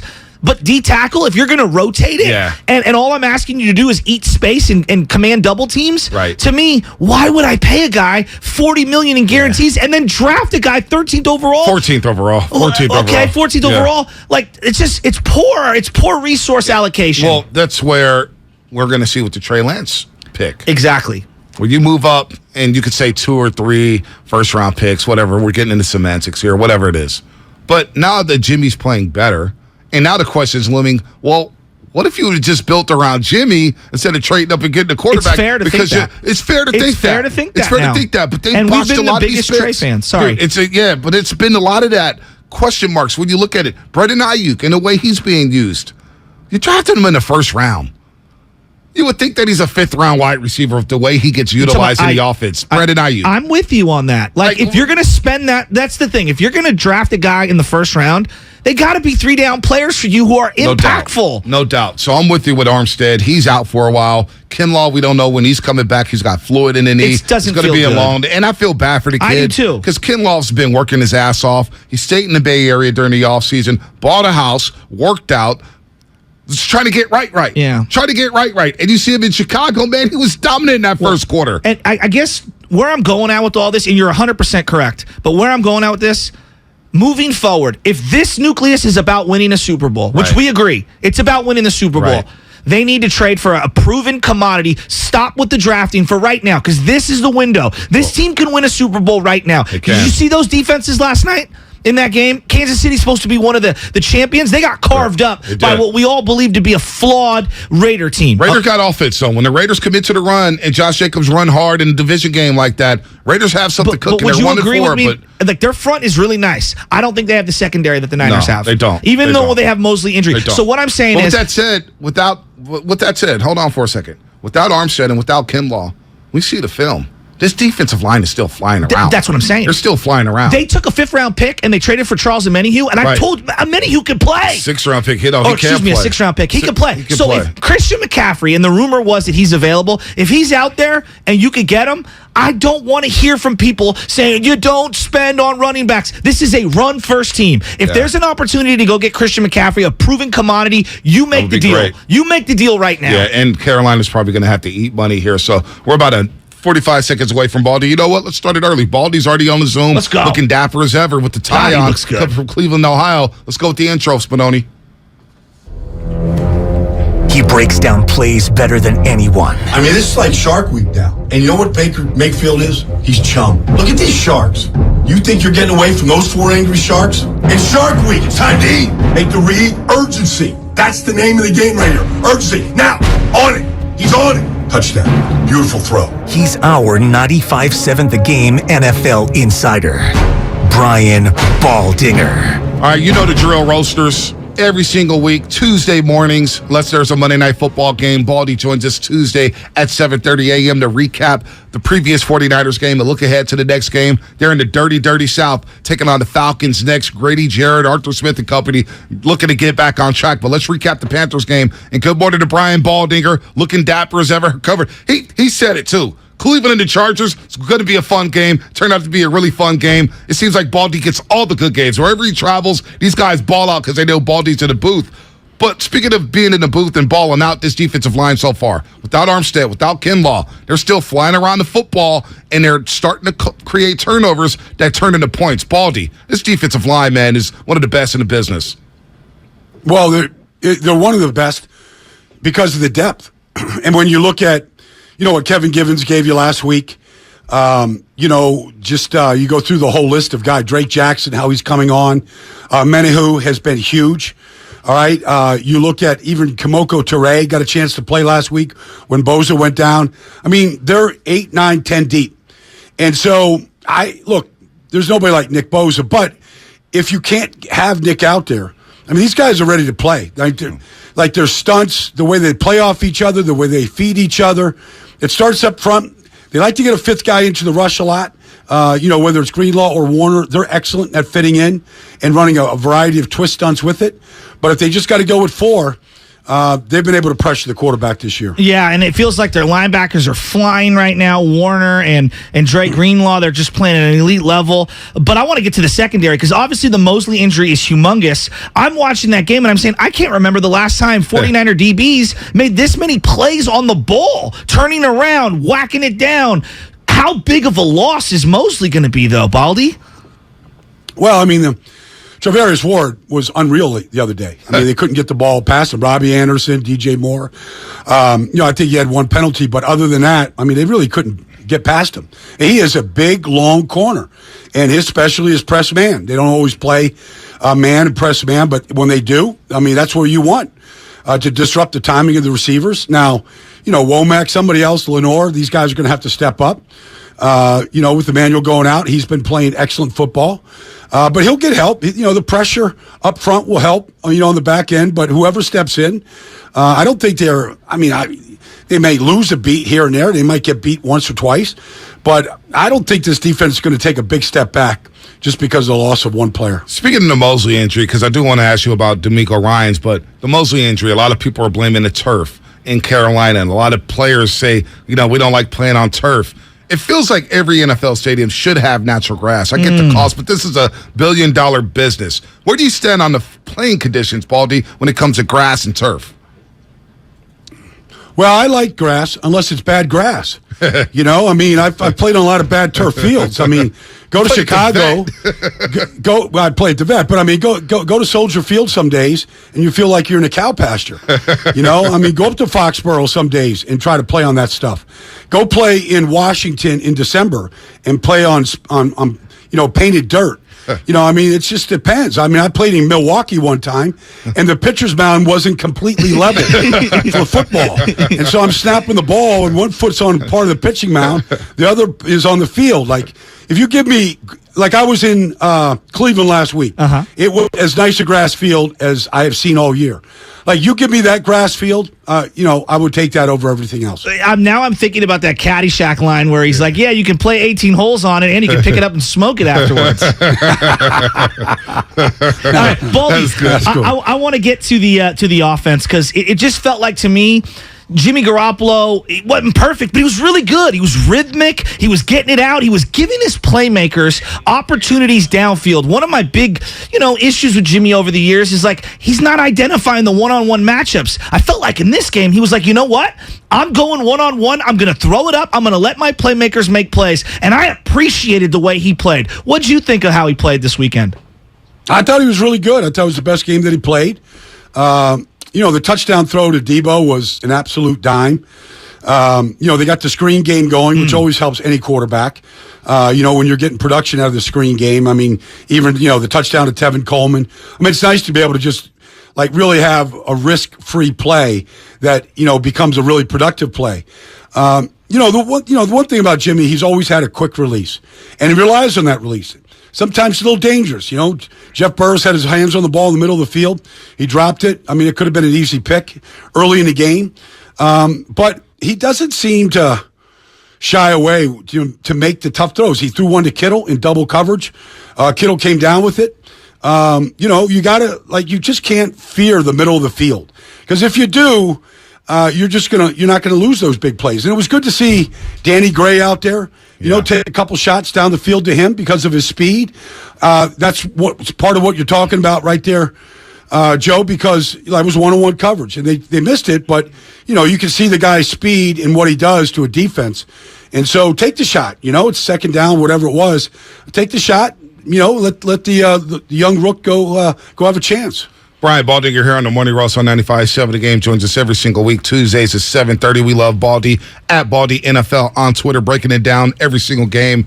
And I want you to break down D'Amico Ryans and the celebrations, Baldy. That's what I want to get to, because we got accustomed to Robert Saleh. Whenever the Niners would have a goal line stand or a fourth down stop, you see Robert Saleh and all 5 of his sick veins in his neck pop out. He was so jacked up. And you see it right now in New York with the Jets as they're playing better football. D'Amico Ryans celebrating after that pick 6 of Mosley and his jubilance and his passion for the game. It feels like we're going to have to say goodbye to him sooner rather than later. Could you break down D'Amico Ryans and what he's doing for this defense? And then the sideline antics, Baldy, because that gets me going. What gets D'Amico excited is execution. And so, sometimes you do everything right. It's the right fit, it's the right stunt, it's the right pressure, and a DB drops the ball. And you're like, you do everything right, but you don't make the catch. He makes the catch and he picks up a convoy and he gets a bunch of blocks and, it's a pick 6. Like those type of plays, what I see is they're doing a lot. They do a lot. They mix their coverages, man zone, all kinds of stuff. But they're not breaking down. They're not breaking down. Because if you break down on the back end, you give up big plays, especially to a guy like DJ Moore, Robbie Anderson. They're not breaking down on the back end, yet they're still pressuring like crazy on the front end. And they're attacking everything that moves. But the ball isn't, by play action or whatever design, isn't going over their head. So they're not giving up big plays. They're keeping everything in front of them. Their tackling is crisp. Like, there's nothing not to be excited about. You don't have to look at any stats. I don't even have to look at the stat page. That's the best defense in football. Like, nobody's playing the way they're playing. So that can carry a long ways. But that's also a testament to what they're doing every single day of the week, whether it's meetings, walkthroughs, practice.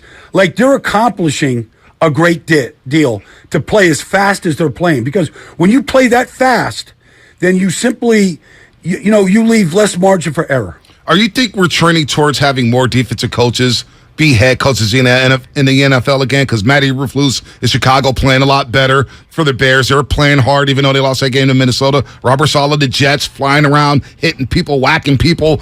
Defensive coaches, it feels like they got a lane now in the league again. Todd Bowles down in Tampa Bay. They're playing better football. I never believed any of that stuff, Bonte. I know that's what they want. Give me a guy that, like, it was always the silly argument that, let's get the coach and the quarterback together. We're going to fix the quarterback. Well, what about the other 52? Are they just going to, are we going to pay attention to you? Like, the idea of the head coach is when you stand in front of the room, do you have their attention? Are they following, the vision that you have? Like we need leaders.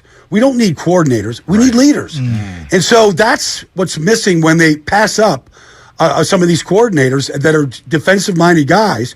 Like, tell me a guy that can stand in front of the room and get everybody's attention. And when he walks through, Mike Vrabel, like, he's got that team playing exactly the way he thinks. Yeah. It's defense. It's, beating guys up in the phone booth. But he's a leader. And when things struggle and the team struggles early on, like, he doesn't get dismayed and he doesn't leave, like, his philosophy. It doesn't change. He's going to stay with it. Baldy, when you're looking at this run game right now, it feels like they're really starting to create some big gaping holes. What are they doing differently? Because you've been kind of critical before the last couple of weeks of the run game creativity. What'd you see this week? Well, they went heavy two-back offense last week. Juice got a lot of snaps. So when they're in the two-back offense, there was a two-man game with Kittle and Juice almost every single play, whether it's a wind back or, whether it's a counter tray. So those guys fit in the run game better than any fullback tight end combination in the league. All right, but then if you look at Aaron Banks and the way that he played a lot better. Burford played really well. Brendel is playing really good. Brendel picking, on the touchdown run up the middle, he gets 2 blocks on the play. Like, he blocks his man, then he goes and picks off the linebacker, and JW, goes right behind him. So I think they're playing much better as a group. Jalen Moore, look, Brian Burris is a handful for anybody else. He's a He's going to get baller. beat. He's a great player. Yeah. He's got great suddenness to him. You're going to get beat by a guy like that. But, like, really across the board, it's the best game that they played all year. So they just played really well together. But you also have to factor in the fullback and the tight end in the run game. Before we move on and ask you about the Falcons and what the Niners need to do against them, how often, because we got a situation out here with the basketball team, the Golden State Warriors, Baldy, you know about the Warriors and Steph Curry. You can shoot threes with the best of them. But how often do you see fights? I don't even know if we could call it a fight, what we saw last Wednesday or with the video being released Friday with Draymond Green and Jordan Poole. How often did stuff like that happen in an NFL locker room? It happens. Punches get thrown over a variety of different things. It could be how loud the music is playing, in the weight room. It could be anything. I've been on both sides of it. I've thrown the punch and I've taken the punch. I've been there. I've been there on the practice field, in the locker room. It happens. Usually, to Draymond's, curiosity, how to get out. Why did that get out? Yeah. It shouldn't have gotten out. That's just me. Now, they gotta deal with it now. They got to deal with it. Everybody's seen it. But, a good team, that stuff stays in and it doesn't get out. Now, I understand cameras are everywhere now. It's different than when I played. But those stuff, it's just, it just happens. It just does. Yeah. How did you deal with some of the fallout in the locker room on both ends of it, being the one who received it or the one who gave it? I probably still have never talked to the guy that I took it from. I probably just held that grudge the rest of my life. Wow. And just probably took it out on him in practice. There were some things you just don't forget. Yeah. Wow. Especially when you don't see it coming, So, but I still have a wrist from throwing one that still, doesn't work properly. I wore a cast the rest of the season. Really? Wasn't too happy that you hit people with your bare hands. Yeah. Bad things happen. Fingers break, wrists break, that stuff happens. It's wild. Hey, Baldy, I'm watching that game last night, and obviously everybody saw the Tom Brady play over the weekend. It feels like we've jumped the shark in terms of trying to protect the quarterbacks. I don't even know what a tackle is anymore. That play last night, Chris Jones had the ball in his hand, and look, it's not the Siragusa belly flop from 2002 or whatever. I get it. We want to keep the quarterback upright, but it's gotten out of control. Where's the common sense in the adjudication of these penalties? Where do you stand on where we're at in terms of quarterback protection and all of these flags that are being thrown? I'll be honest, it's bothering me because I saw this happen at the Pro Bowl years ago. I remember one time I was with Jesse Cipolla. We're on the field at the Pro Bowl. And Jesse played in I don't know how many Pro Bowls, who knows, 8, 9. But anyways, we're watching it, and I go, Jesse, when did this happen? Nobody's tackling anybody. It's like Max Crosby gets to Patrick Mahomes last night, and he just wraps him up, lets him go, whistle blows. I felt like that was the Pro Bowl. And, it's a bad slope. Because what Grady Jarrett did to Tom Brady is actually what Aaron Donald's doing. What a lot of defensive tackles or defensive linemen have done is they've decided rather than throw the guy to the ground, we'll throw him over the top of me. Like, we'll just roll with him. Yes. And that's all Grady did. And so there's nothing about that play that needs to be penalized. Nothing. But it's all reaction to what we saw, what Teddy Bridgewater, what happened to Tua. Yeah. And it's an overreaction. And that's what this league does. It overreacts, and the officials feel it. They don't want to be the guy at the end that didn't like the play on Tua should have been flagged easily. Right. Josh Tupou slams him to the ground. Flag that play. There's no need for that. But because that play didn't get flagged, and then everything that happened as a result, you're going, all right, then guys really aren't sure what they should do. Well, they don't want to be at the end of a guy, of a play that said, how'd you miss this? We got to protect these guys. So then how do you, is it the crop of referees? Is it what the emphasis from the league is? Like how do they fix it, I guess? Because it feels like everybody, all the 50 million people watching at home, were like, this is wrong. And yet the call is still going down. So how do we fix it? Well, we can't, we were officiating it just fine, Joe. Like, we don't have to overreact. Yeah. Like, look, I mean, nobody wants to see nobody wants to see anybody get a concussion. That's unnecessary. It happened to Tua. And so, this is all kind of coming from that. Even the play that Teddy Bridgewater gets hit on by Sauce Gardner in the first play of the game. Like, evidently he was fine, but some independent guy now that they've just changed another rule, like it's a new set of eyes making the decision. And so, now we have a whole nother layer that's kind of intervening. And, I don't know that we need to do all of that. I mean, let's just say it was a mistake, what happened to it. Let's don't do it again. Yep. Let's keep officiating it the way we have been. But, don't go soft on Brady because it's Brady. Right. I saw plenty of quarterbacks get whacked this weekend that nothing got done. And I'm not saying it was right or wrong. I'm just saying, let's don't go so far the other way where every fan knows that this is wrong. Even Brady knows. That's a bad call. Bad call, terrible call, and change the game for the Falcons. It was a third down, and it got the Bucs off the field. Falcons with the ball and a chance to win the football game. Another thing that's driving me crazy, Baldy, is the decisions on these fourth downs and analytics. God. Oh my gosh! So we saw the game you were at in Cleveland. Staley goes for the fourth down. They can just punt it away. There's a minute 5 left. Brissett, no timeouts. Punt the ball away. He goes for it, almost cost the Chargers the game. They got out of there alive, but thankfully the guy missed the field goal. Last night, Chiefs going for 2 to go up 8. I'm thinking, just kick the field goal. You go up, you're going up 8. The Raiders have to score and go for 2. Yes. Then the Raiders score and they go for 2 and they don't get it instead of tying the game up. Baldy, the analytics is starting to drive me crazy. It's too much overthinking on the math and the percentages, these fourth downs and whatnot. It's driving me insane. I agree. Look, I think there's a balance with all of it, but it is so much the other way. And everyone's new wave thinking, this is what the analytics say, this is the numbers. Well, we're not flipping a coin 10,000 times to see what you should do. We got to make you got to make a firm decision, play field position. The Raiders should have just kicked the extra point. 30-30, go play defense. Right. Go play defense, get a stop. You got to stop the last time the Chiefs had the ball. That's how you got the ball back. Go make a stop. Max Crosby, Chandler Jones, Denzel Perriman, go make a play. Get them off the field. The play in Cleveland with Brandon Staley, I thought, I was calling it on the air going, this is the wrong call. This is not the right thing. Put your defense on the field. Make them drive the field. It was just wrong. Well, Baldy, I always wonder, how does a coach stand up in front, for example, last night? Hey, Max Crosby, I know you played your heart out for the entirety of the game. We're going for 2 here, and we're going to lessen our chances of winning the game. Just common sense thinking. How does he stand up in front of those guys with a straight face? Well, you hope that the way that you hope it balances out, Joe, and that they go for the 2 point in the next game and they win the game. Yeah. And it balances itself out. That's kind of what you hope. But if, I remember Doug Peterson, when he became the head coach of the Eagles in 2016, went for a lot of fourth down attempts because the analytics said on Wednesday, not game day. Wednesday said go for it. So he did, and it backfired a bunch. And the Eagles were like, this guy doesn't. And then, you get the next year, and there they are in the Super Bowl on 4th and 2, and let's dial up Philly special. I know. Good play. It was a deciding play in the game. And so, you're gonna have to take your lumps when it doesn't work out for sure. The analytics is driving me crazy. Guys going for it left and right. We didn't even talk about Matt Rule.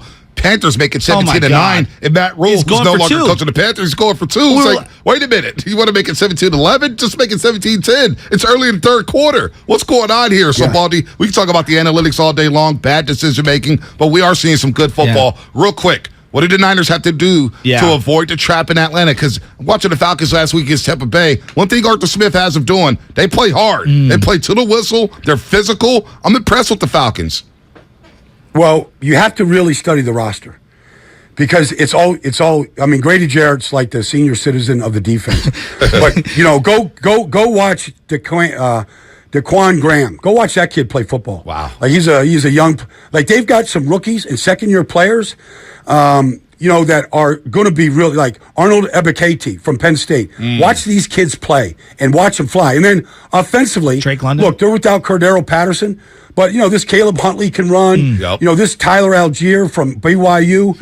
Like if you get to the red zone, the ball's going up on top of the rim to Drake London, to Kyle Pitts. Like they could go get it. Like they're not. Forget about the record. They're in every single game. They've been scoring points every single week. They took Tampa to the brink. Like, this is a team that you have to pay attention to because these kids don't know what they don't know. It's like the Bears have a lot of guys like that, too. Like, these guys are playing their asses off, and they're playing it the right way. So you can't underestimate this team at all. Are the Niners right now the favorites to win the NFC West? Well, for whatever, October 11th is, Joe. I know. It's an unfair question. But it's not that it's unfair. Like this thing is a process. John Madden used to say, Joe, all the time. He used to say, the season doesn't start until there's a frost on the pumpkin. Like there's no frost on the pumpkin. It's 70 degrees here in New Jersey. Like when there's a frost on the pumpkin, you look outside, you feel that first frost. That's when the season starts. That's when we can start talking about who's the favorite to win the West? I'm now envisioning me and Baldy having Thanksgiving dinner together. We'll get there. We're not there yet, but Baldy, when you come to the Bay Area, we're going to a buffet somewhere. Let's do it, man. I've had a lot of people surrender at the buffet that I've gone to. Well, Baldy, you bring up Madden. And I remember watching the Madden doc. I'm sure you watched it around Christmas time. And Lawrence Taylor says something that, when I knew Madden was calling the game, I knew I had to play my ass off because Madden was there. And I owed it to him.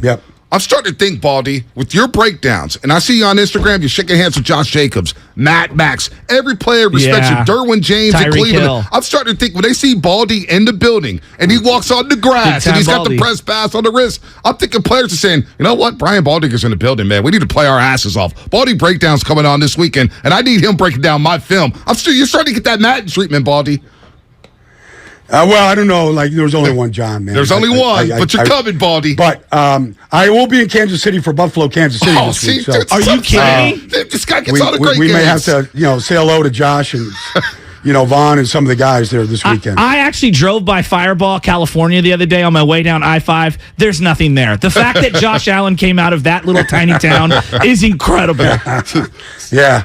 That's good. It's a good call right there. I'm going to ask him about that. Yeah. Tell him there's nothing there. Trust me. Yeah, there's Buffalo Bills, Sean McDermott, there's Mahomes, Kelsey, Andy Reid, Kelsey. Look, when you have Mahomes and Josh Allen on the field, okay? Like, honestly, it's the best job in the entire world.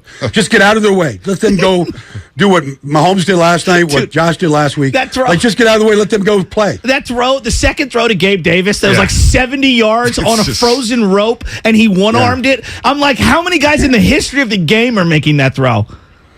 They're revolutionizing the game right now. I mean, what Herbert did last week, like these guys are just revolutionizing the game. We've never seen this type of young talent at that position in the history of this league. Oh, that's unbelievable. Baldy, we can't wait to talk next Tuesday, 7:30, breaking down Niners and Falcons. We'll talk about your trip to Arrowhead Stadium and a big-time matchup, a rematch of a classic divisional game between the Bills and Chiefs. Baldy, you're the man. We love you as always. Buddy. Okay. See you guys next week, man. Take care. The best. Brian Baldinger here on the Morning Rush on 95.7 The Game. We'll react to him coming up on the 8 o'clock hour, but let's get right into it. The injury report brought to you by Boxer and Gerson. It's time for the injury report. That really hurts. Brought to you by Boxer and Gerson, Northern California's premier workers' compensation law firm, helping injured workers get their lives back for over 40 years. We used to get on Shasky early on in the show. You know, when we launched the show, Shasky would always beg somebody to play some golf or come to the house or beg people for tickets. He slyly slipped in, Baldy, come over to my house for Thanksgiving. My house. You think he can handle a Shasky dinner? No, I just love how you invited him to your house. What if I wanted him to come to my house? What if I wanted to take him out? That would require you to cook. It's just stiff Arbate. It's not like you can cook. Come on. We know who cooks for you. Anyway. Sky, man. 49ers' worst fears were realized yesterday.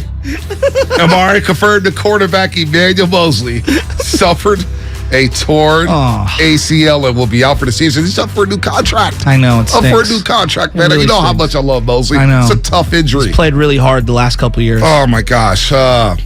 He'll not be the only one heading for surgery in the 49ers secondary safety. Jimmy Ward would also get surgery to repair his broken hand today.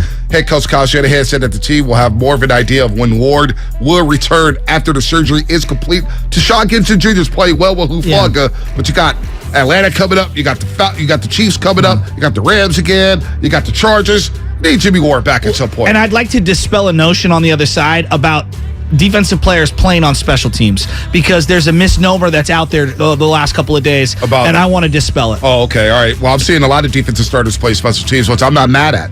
I'm not mad at that. Injury report brought to you by Boxer Garza, Northern California's premier workers' compensation law firm, helping injured workers get their lives back for over 40 years. What's coming up on the game, sponsored by Fremont Bank Full Service Banking. No compromises. We'll continue to talk some Niners. Are they the best team in the NFC? Can this defense lead them to the promised land? We got some cuts from Michael Irvin. We'll react to Brian Baldinger. All that, much, much more on the roast here on a Tuesday morning. At BMW of Fairfield, our guests work with one client advisor through the entire transaction. No handoffs to multiple car salesmen. No waiting for a finance manager to take you to a back room. Client advisors at BMW of Fairfield are thoroughly trained in every aspect of the process, so they can lead you efficiently and effectively through the purchase from start to finish. There is a better way. Experience it for yourself at BMW of Fairfield. One price, one person, 1 hour.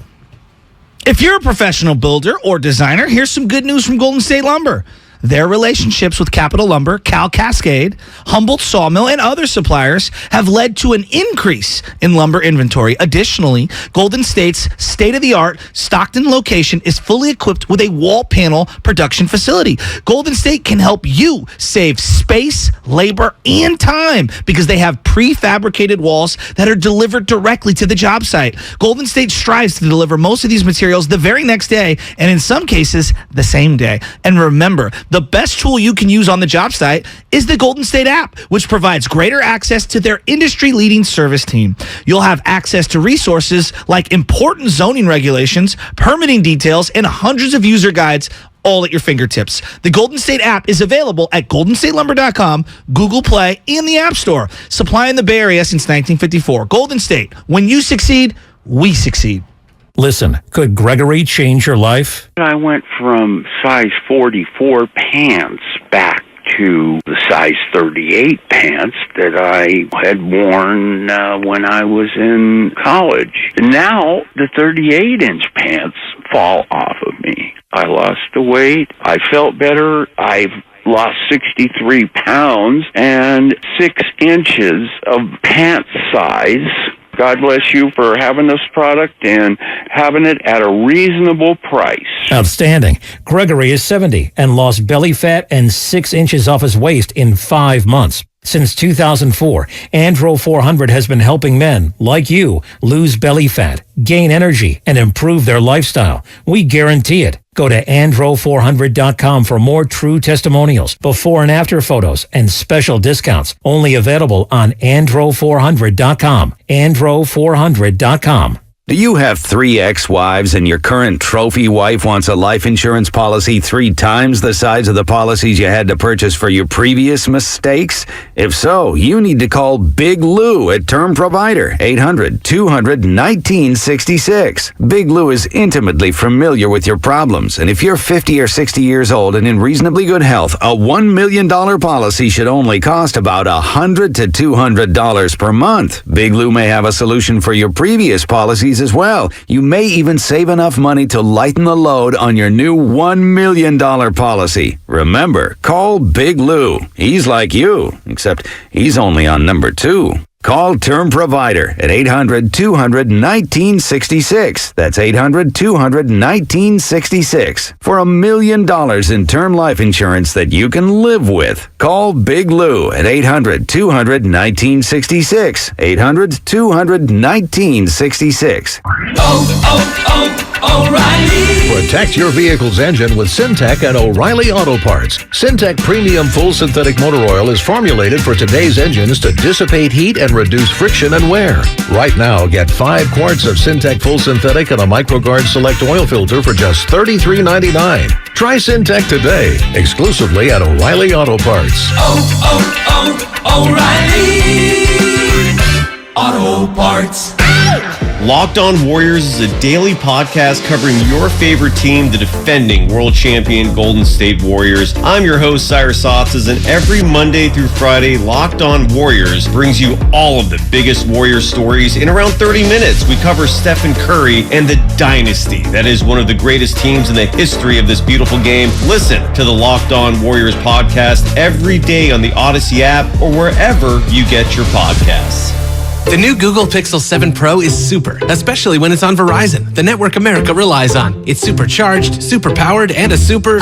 deal. You know it. Now, switch to Verizon and get the Google Pixel 7 Pro on us with select trade-ins and select 5G unlimited plans. That really is super. Yep. There's never been a better time to switch to Verizon. $899.99 device payment purchase with new smartphone line on select 5G unlimited plans required. $200 Verizon e-gift card with ported. Less $700 trade-in/promo credit applied over 36 months. 0% APR. Trade-in conditions and additional terms apply. When people have a craving to explore new and traditional Asian cuisines, they head to P.F. Chang's, where scratch-made dishes come from the 2,000-year-old tradition of wok cooking. P.F. Chang's wanted to explore new possibilities for their website. They turned to AmericanEagle.com. AmericanEagle.com re-architected P.F. Chang's website, integrating multiple third-party systems to create a unified digital experience. The results? Improved page speed and performance, personalized content based on users' location, intuitive online ordering, an increase in organic search visibility, and a 40% increase in new users. For scratch-made Asian cuisine, visit your local P.F. Chang's or go to pfchangs.com for website design, development, digital marketing, and hosting that produce efficiency, revenue, and results. Visit AmericanEagle.com. P.F. Chang's and AmericanEagle.com. Another example of the best businesses in the world, turning to the best in the business for websites. Go to AmericanEagle.com or call 877-WEB-NOW1. That's 877-WEB-NOW1.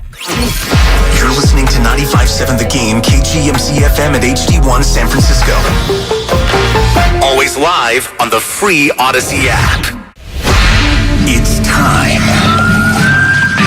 to wake up with a nice cup of morning roast. Featuring Fillmore's finest, Monte Hill. The pride of the Excelsior, Joe Butcher Boy Shasky. You're listening to 95.7 The Game, the morning roast. Duke! Damn, 2 hours down, 1 to go. Show's flying by when you're having fun, man. Brian Baldinger joins us every single Tuesday. That's Appointment Radio. Breaking it down, saying the Niners do have the best defense in the NFC. They're trending up, but look, man, we'll get down to their dirty. It's a big game in Atlanta. What did I say, Shasky? If you could just split this road trip, that'd be great. But I want to get greedy. I want to get greedy. Okay, Greedy Williams. Come back home 4-2. Come back home 42. And by the way, he's not playing good cornerback right now. I liked him coming out of LSU. Yeah, we all liked him. Somebody's got to get picked on in that secondary. It ain't Denzel Ward. Nah, Denzel Ward's a baller. Cleveland, man. Deshaun Watson back in the facility. By the way, some breaking news. The photographer who was pushed yesterday by Devontae Adams, he's basically started to file charges here. Let me get this. TMZ broke it. The photographer shoved to the ground by Devontae Adams last night has officially filed a police report against the NFL superstar, claiming he was injured during the incident and had to go to the hospital. TMZ Sports. Money time! Yes, indeed. Money time for the photographer. Why did he go to the hospital? He said he had injuries. What? Doesn't say. Hurt Authorities tell us the man claimed he was the victim of an assault. They say he told him he suffered injuries, though they were thought to not be life-threatening. They added that the man was later transported to the hospital. We still don't have the injuries here, the injury news about the situation where Devontae Adams pushed the photographer as he was walking off the field, and he was angry. So the photographer is looking to get paid. Well, here's what I would say. If he's legitimately hurt, that's one thing. And if he's not, he's wasting community resources. Nothing drives me crazier.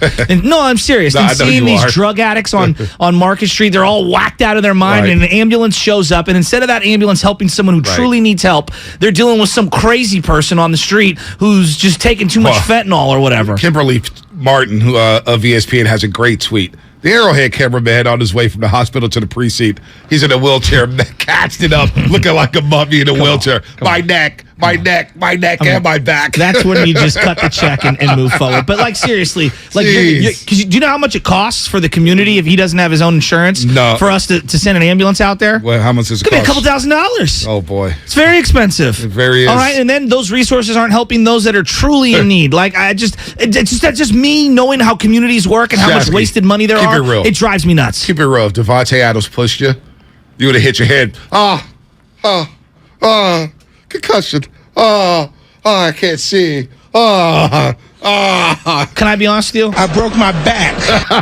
Having been in close proximity to athletes as they're coming and walking towards you as you drop your microphone screen right there, me and Langford, when we were at practice and Trey Lance came running down the line, I backed up so quick, you'd have thought I was Deion Sanders in his prime working on backup drills. Backpedaling? I'm out the way. I would not have been that close to that individual. Oh, man. Yeah, I don't know why he was walking there. Maybe he was trying to get a shot. But I know, Shasky, if he pushed one of us, I can't lift my right arm.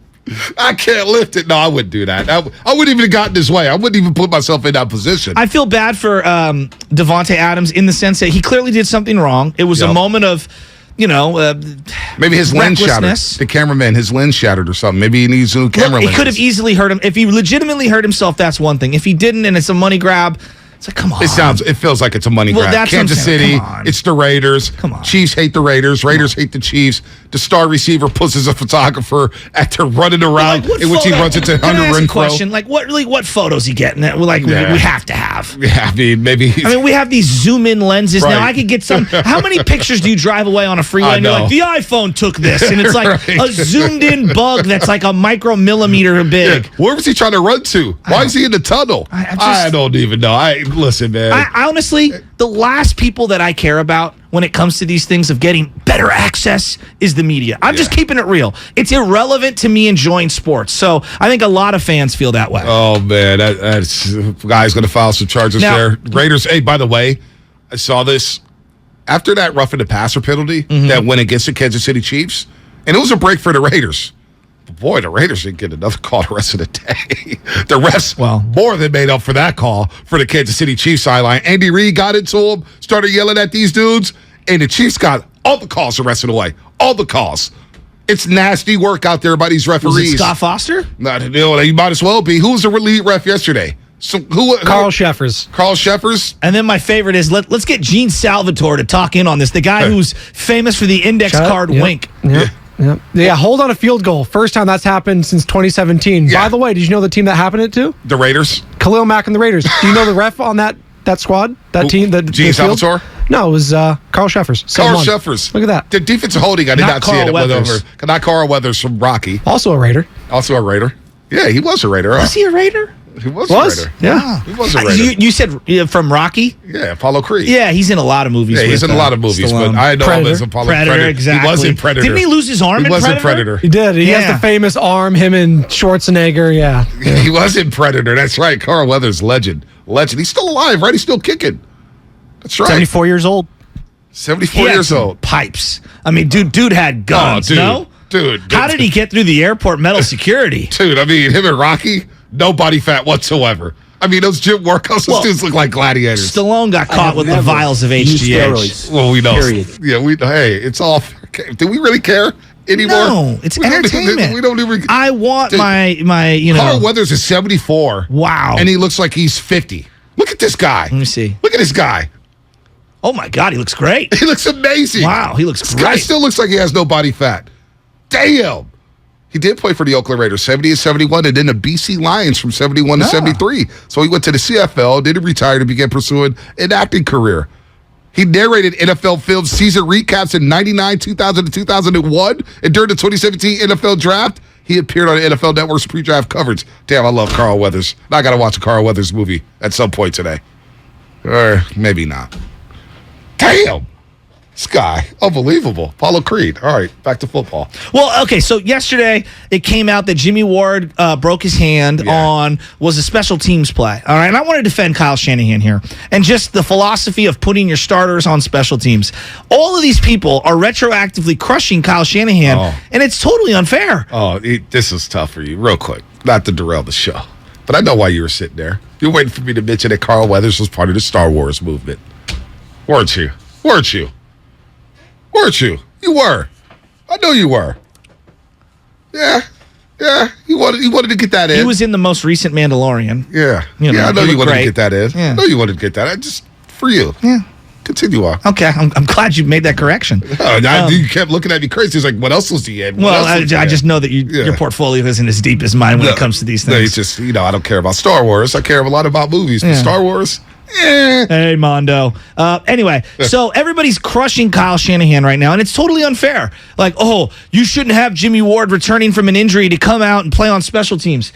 Like, my favorite players on defense for the 49ers over the years, just the 49ers alone, they've all been defensive players who play on special teams. Navarro Bowman cut his teeth as a star in the NFL while also playing on special teams. Deshaun Golston was a star, made the Pro Bowl, was also a special teams player. Let's go to other teams. Ray Lewis played special teams. Chris McAllister, Ed Reed. You like those guys? Like, starters have to play special teams sometimes. People need to get over it. It's only a 53-man roster. That's what I'm saying. So you can't have a bunch of linemen out there running, covering kickoffs. And clearly, return unit is a problem. Why not have a good tackler, one of the best ones on the team, in Jimmy Ward on the return unit? Fred Warner Jr. has been playing special teams the last couple weeks. I got no problem with it. It's a fluke injury. Injuries happen. That's what I'm saying. If you want to say fluke injuries happen and you want to say that about Trey Lance, well, then let's say it about Jimmy Ward. All right? Let's say it about Jimmy Ward. It's fine. Broke his hand. He'll be back at some point. Exactly. It's an unfortunate situation. It's unfair to criticize Shanahan. Like, I'm sorry. You see all these teams running fake putts and fake field goals? Exactly. I need my guys on the field at all times. Yes. We can't be duped. You can't be giving up yardage. Can't be doing any of that nonsense. So I'm with you there with the special teams stuff. You try to have a good special teams unit. You try to make the teams unit into being a special teams unit. Because, again, I refuse to call them special. Kickoff return has not been special. Ray McLeod drops the ball every single week. Dude. It's just an adventure. And then he doesn't pick the right hole. And what's crazy? He's one of their better returners the last 5 years. Well, he's driving me insane, Chasky. Just take the knee. Take the ball at the 25-yard line and call it the day. As we talk about like draft allocation and money allocation, if I was running a team, and I think it's easy to say it, but like how many 6th and 7th round picks do you cut every year? It feels like a plethora of them. Okay. Why would you not invest in a returner every single year late in the draft? I'm with you. I mean, just pull a flyer. I don't understand. It's such an important part of the game, and yet you can't find competent return play. This guy, it's Fedoni in my ear, Dante Pettis. It did not work out. Second round pick. Did not work out. Second. And, out of all the people who text me, it was Softy when the Niners made that pick. Softy Baller, your best friend. And what did he say? In the Radio Wars. I have no idea wwhy you guys took this guy in the second round. It is a complete joke. Well, right now, we all know in Washington he was soft. He's the difference between the Niners being 4-1 and 3-2. Well, you know what? Or is it one of the reasons? One of the reasons, yeah. No, his one catch all season long. Was that it? Well, he's probably had a couple more catches. Look up his stats, Benoni. See where he's at. But see the Niners. Where are they at? According to Michael Irvin, he interrupted Damon Bruce yesterday with Damon and Larry Krueger in for Ray Rattle. David's talking about who's the best teams in the NFC. Michael Irvin had to cut him off. The Eagles are the maybe most interesting team out there. The Giants are certainly interesting. Dallas is good. Minnesota's good. The Eagles and the Niners. That's right now. That's what we see. We go, hey, boy, that's what we see right now. Let's just be real. Let's get all that other mess out the way. Here's what this thing has boiled down to, and I love it. Michael Irvin saying the Niners are the best, one of the best teams in the NFC, by the way. Did you mark the tape? That's the first time in the history of 25 years in this business I've heard Damon get cut off by someone. Yeah. Don't do that to That's a seminal moment.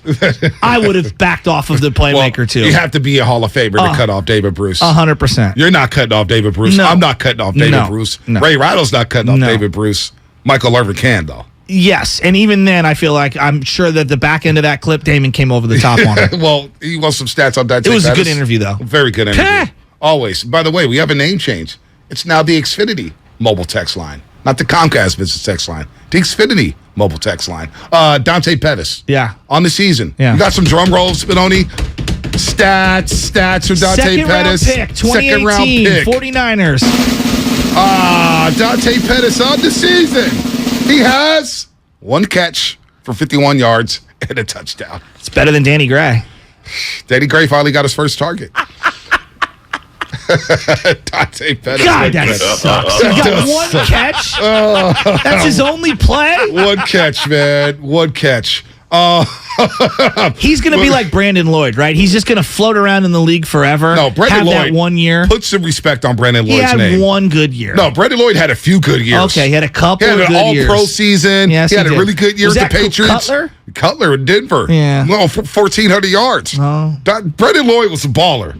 Just, Not for the Niners. Played on some bad teams. Yeah, all his best catches came on holds. And they did come on holds.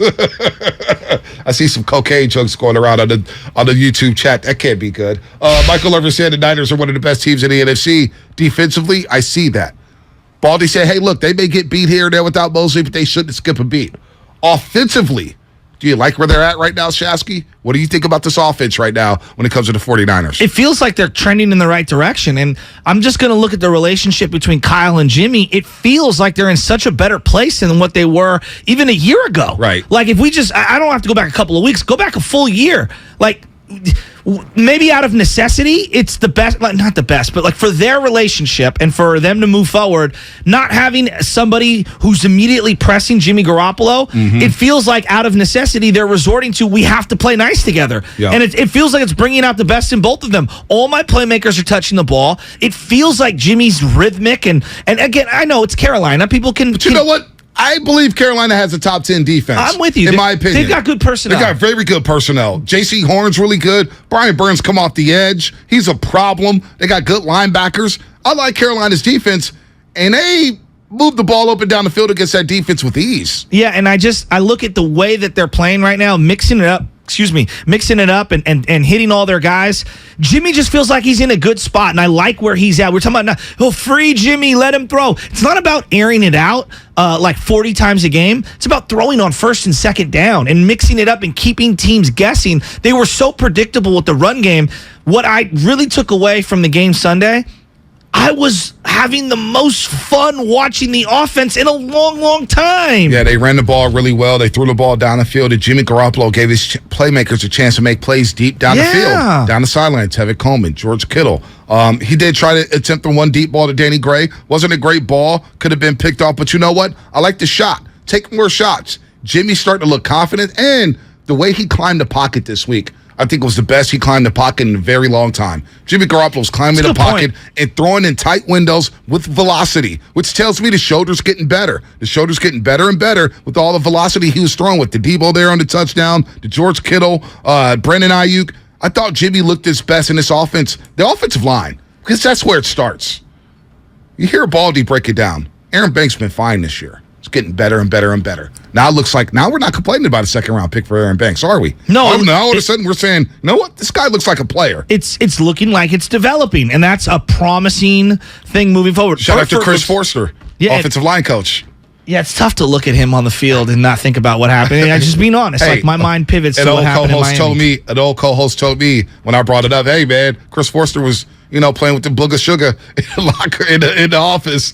An old co-host of mine told me, hey, man, it's pro football, man. Pro sports, get over it. Things happen. That's what I was told. Things happen. Well, Chris Forster, give him his flowers. Because Spencer Burford, Aaron Banks, Jake Brindle, hot damn, they're playing some good football right now. And we did not mention Mike McGlinchey's name whatsoever this past Sunday. I thought he was really good. Him and Jalen Moore. And you referenced Brian Burns. I mean, he's a stud. And I thought, for the most part, held him in check. I also think Jimmy Garoppolo did a great job of recognizing that the blitz was coming and getting rid of the ball down the field. Yep. How many times has he checked down or hold on to the ball and try to move around? And you're like, Jimmy, just get rid of it. He was so much more decisive. And I like where he's at. Yeah, no doubt. I love where he's at. Love where he's at right now as they move on to the Atlanta Falcons. They're going to stay in the Greenbrier. Here's some injury stuff Shanahan addressed yesterday. He was asked if Jimmy Ward could play with a club on his hand. Here's what Coach Shanahan had to say. That's what we're trying to figure out. I mean, there is a chance, so that's why we want to see how the surgery goes and figure out if he could do that after it. And now Jason Verrett, is he ready to go? When will he be ready to go? Here's what Shanahan had to say about Jason Verrett. If Verrett's good to go, I mean, Verrett's a big-time corner. So if Verrett can get these practice reps and get out there and get fully healed and get back into game shape and ready to go, I mean, he'll end up being our guy. All right, what about Nick Bosa? Here's what Shanahan had to say about Bosa and the groin. It's bothering him today. So, yeah, you always want to use caution, especially with Nick on that type of stuff. But, I mean, I know if he went today, if we practiced today, he couldn't go. So I'm hoping he does better throughout this week. But, yeah, it wasn't feeling great today. So without Nick Bosa, this is where I get worried because you have Atlanta coming up. Marcus Mariota is a mobile quarterback. Yes. The next week after that, Patrick Mahomes and the Kansas City Chiefs are coming to town. It's a hot ticket. Hot ticket. Are you like trying to sell your ticket? Like what? Well, I've never heard you be so excited about it. Well, I can't go to the game. Oh, can I get your tickets? I'll buy them. No. Anna's pressure on the game. Anna wants to go see Mahomes. Yeah, Grandpa's going to that game. Yeah, Anna wants to see Mahomes bad. Yeah. Maybe she wants to dump me and go try to date Mahomes, but he is married, Anna, so you can't mess with married men. Anyway. Okay. Atlanta, Marcus Mariota, mobile quarterback. You heard Baldy break down their running backs. Kyle Pitts, I have no idea he's going to play this week. Yeah. He was out with a hamstring last week in Tampa. Drake London is gigantic. The dude looks like, I didn't realize he was that big. You know me. At wide receiver, this is one thing that I wish the Niners invested in. Big body wide strong, receiver. and fast. Yeah. It never wears out. He made a one-hand catch the other day against Tampa Bay like it was nothing. I'm like, damn, Drake London may be the best receiver to come out of USC in years since Keyshawn Johnson, because we know USC wide receivers, they've struggled in the NFL. Smith had a moment That's as a one. slot guy. Juju's okay. What else? What else you got? Mike Williams, not the one with the Chargers. The other Mike Williams, the little Mike Williams. Mike Williams, who was drafted by the Detroit Tigers, and they had to move him to tight end. Isn't Robert Woods a USC wide receiver? He is a wide receiver. Yeah, he's USC. But he wasn't highly touted like these other guys, but he's been very good. Dwayne Jarrett was terrible, and I thought he was going to be legit. I thought he was going to be legit. Yeah, I was way wrong. Dude, but Mike Williams was the guy before that, wearing number 1 at USC. Remember him? Are we now a Trojan show? Can't be. I watched a lot of USC football. I actually met one of the pastors of the team over the weekend. Yeah.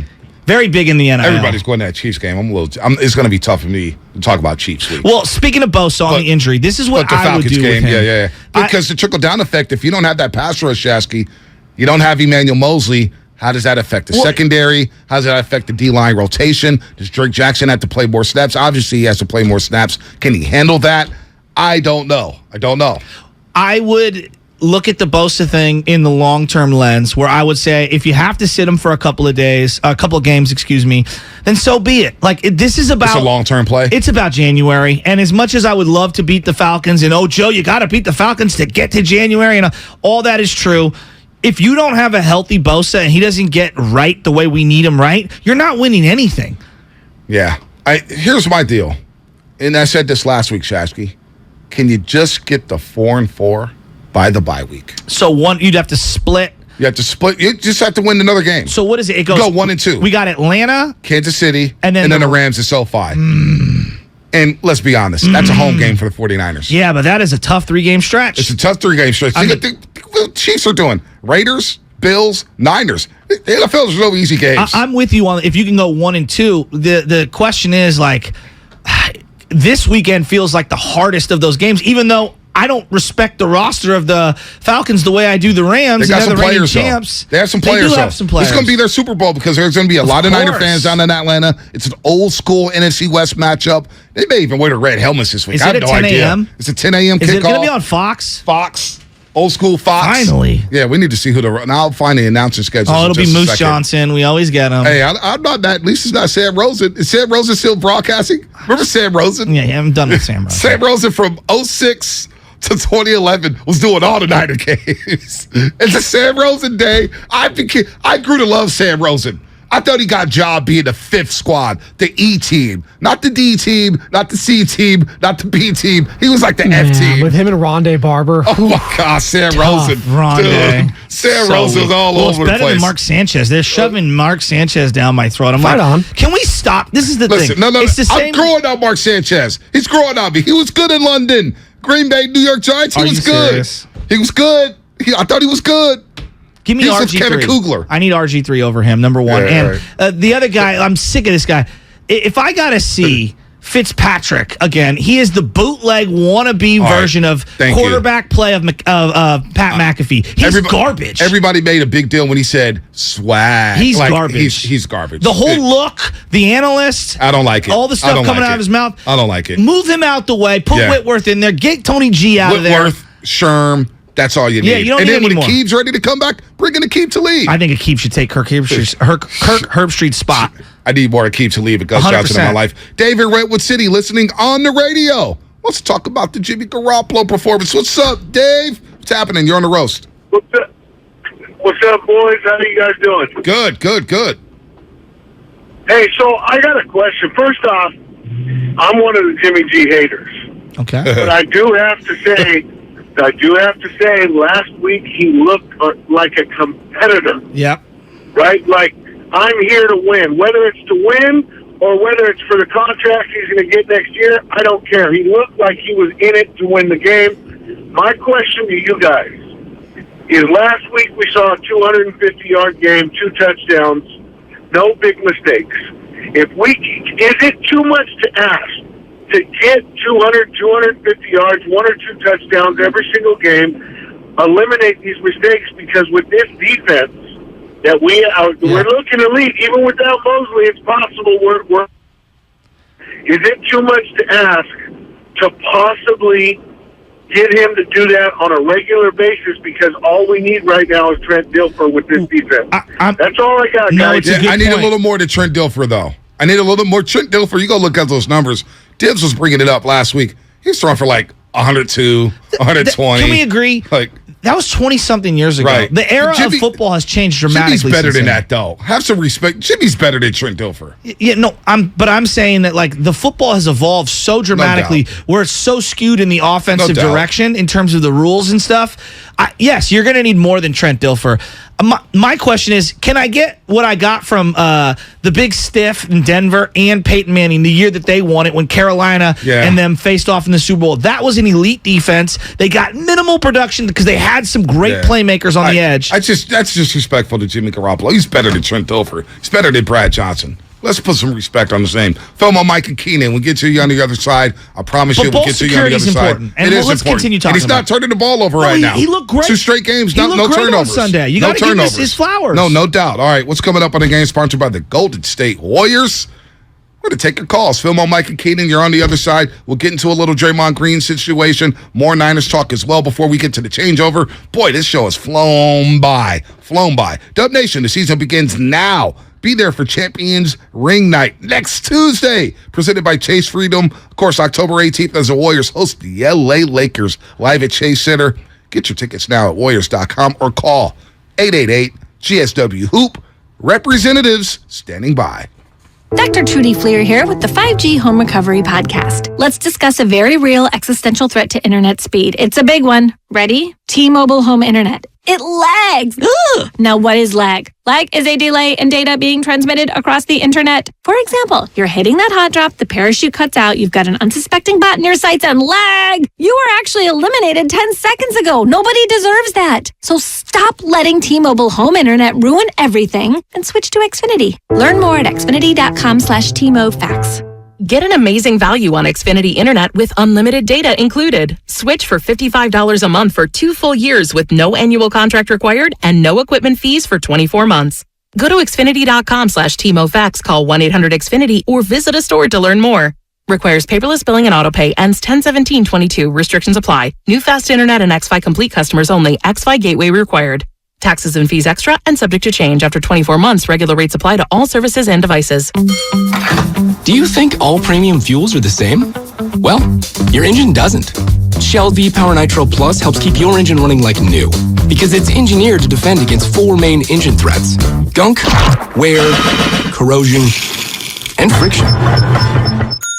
So next time, choose Shell's most advanced fuel ever. It's fuel for thought. In engines that continuously use Shell V-Power Nitro Plus premium gasoline.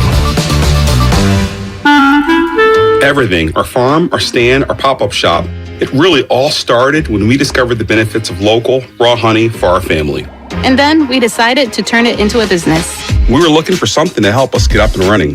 So we got the Chase Business Complete Banking Account. It's more than a bank account. It comes with Quick Accept, which lets us take card payments anytime, anywhere in the U.S. using the Chase mobile app. Plus, we get same-day deposits at no extra cost. For us, it's more than honey. It's about sharing a little sweetness with the world. Get the Chase Business Complete Banking Account with the essentials you need to help get your business going. Learn more at chase.com/business-complete-banking. Chase for business. Make more of what's yours. Quick Accept is not available in U.S. territories. Enrollment required. Usage subject to approval. Same-day deposits available for payments before 8 p.m. Eastern Time, Sunday to Friday. Fees and rates apply for checking and processing. Limitations and restrictions apply. Participants compensated. Merchant services provided by Payment Tech LLC and WePay Inc. Subsidiaries of J.P. Morgan Chase Bank and a member FDIC. Kirby is your driveway mechanic. They bring the shop to you with brake replacements, oil changes, washes, and so much more. Get $50 off your first oil change with code OIL50 at Kirby.com. That's CURBEE.com and use code OIL50. Neuropathy pain? Call Dr. Robert Dees, DC, 925-393-0100. When back to the office means back in traffic. We unfortunately have a really bad situation going on in Hayward. You can rely on your Northern California Honda Dealers Traffic Center. Traffic is still jammed from Whipple, but I can see it starting to improve now that you have... From your traffic leader, KCBS. Traveling, volunteering, spending time with family.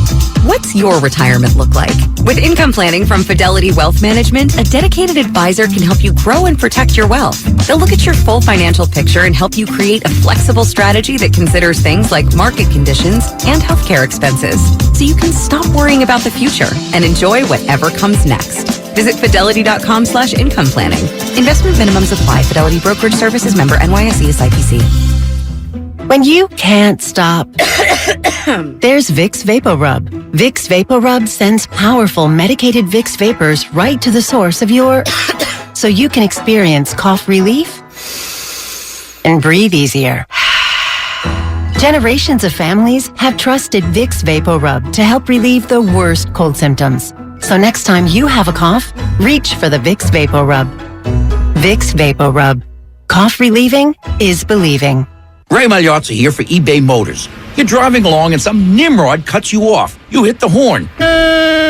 Jeez, it sounds like a goose in distress. Time to head over to eBay Motors. They have horns for every make and model, not to mention horn pads, steering wheels, wiring, and more. 122 million parts. You can even go for an upgrade. It looks like Mr. Cutoff Man needs a new seat cover. Try eBay Motors, pal. Get the right parts at the right prices. eBay Motors. Let's ride. In San Francisco this morning, cloudy skies, highs in the low 60s. Weather brought to you by one thing. Don't buy plastic toys for your pet. Instead, look for natural materials like cotton, rope, wood, or bamboo. Join Odyssey, and together, each of us doing one thing makes a greener tomorrow. Score big with Xfinity Internet.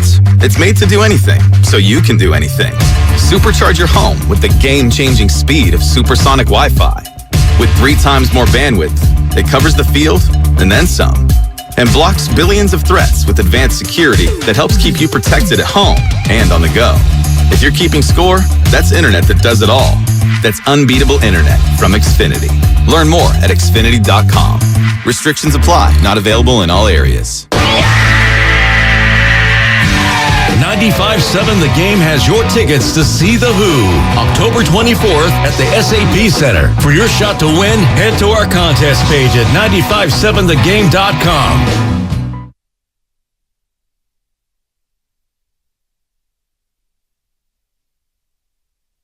This is Clay Thompson, and you are listening to the Morning Roast on 95.7 The Game. It better not be roasting me if I'm giving them all these intros. Not.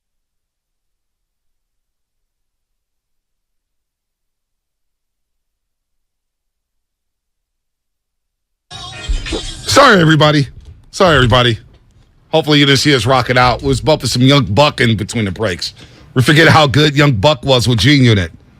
Young Buck, baby. 04 when that album came out, straight out of Cashville. Classic. It is a classic. Absolute classic.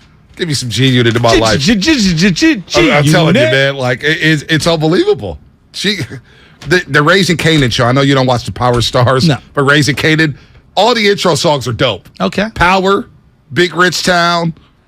I mean, Literally, they switched it. They switched the singer from Trey Songz, or no, they went from Joe to Trey Songz, and people are irate. They had to change it back to Joe. Raising Canaan's intro song, hard. Tariq's intro song, hard.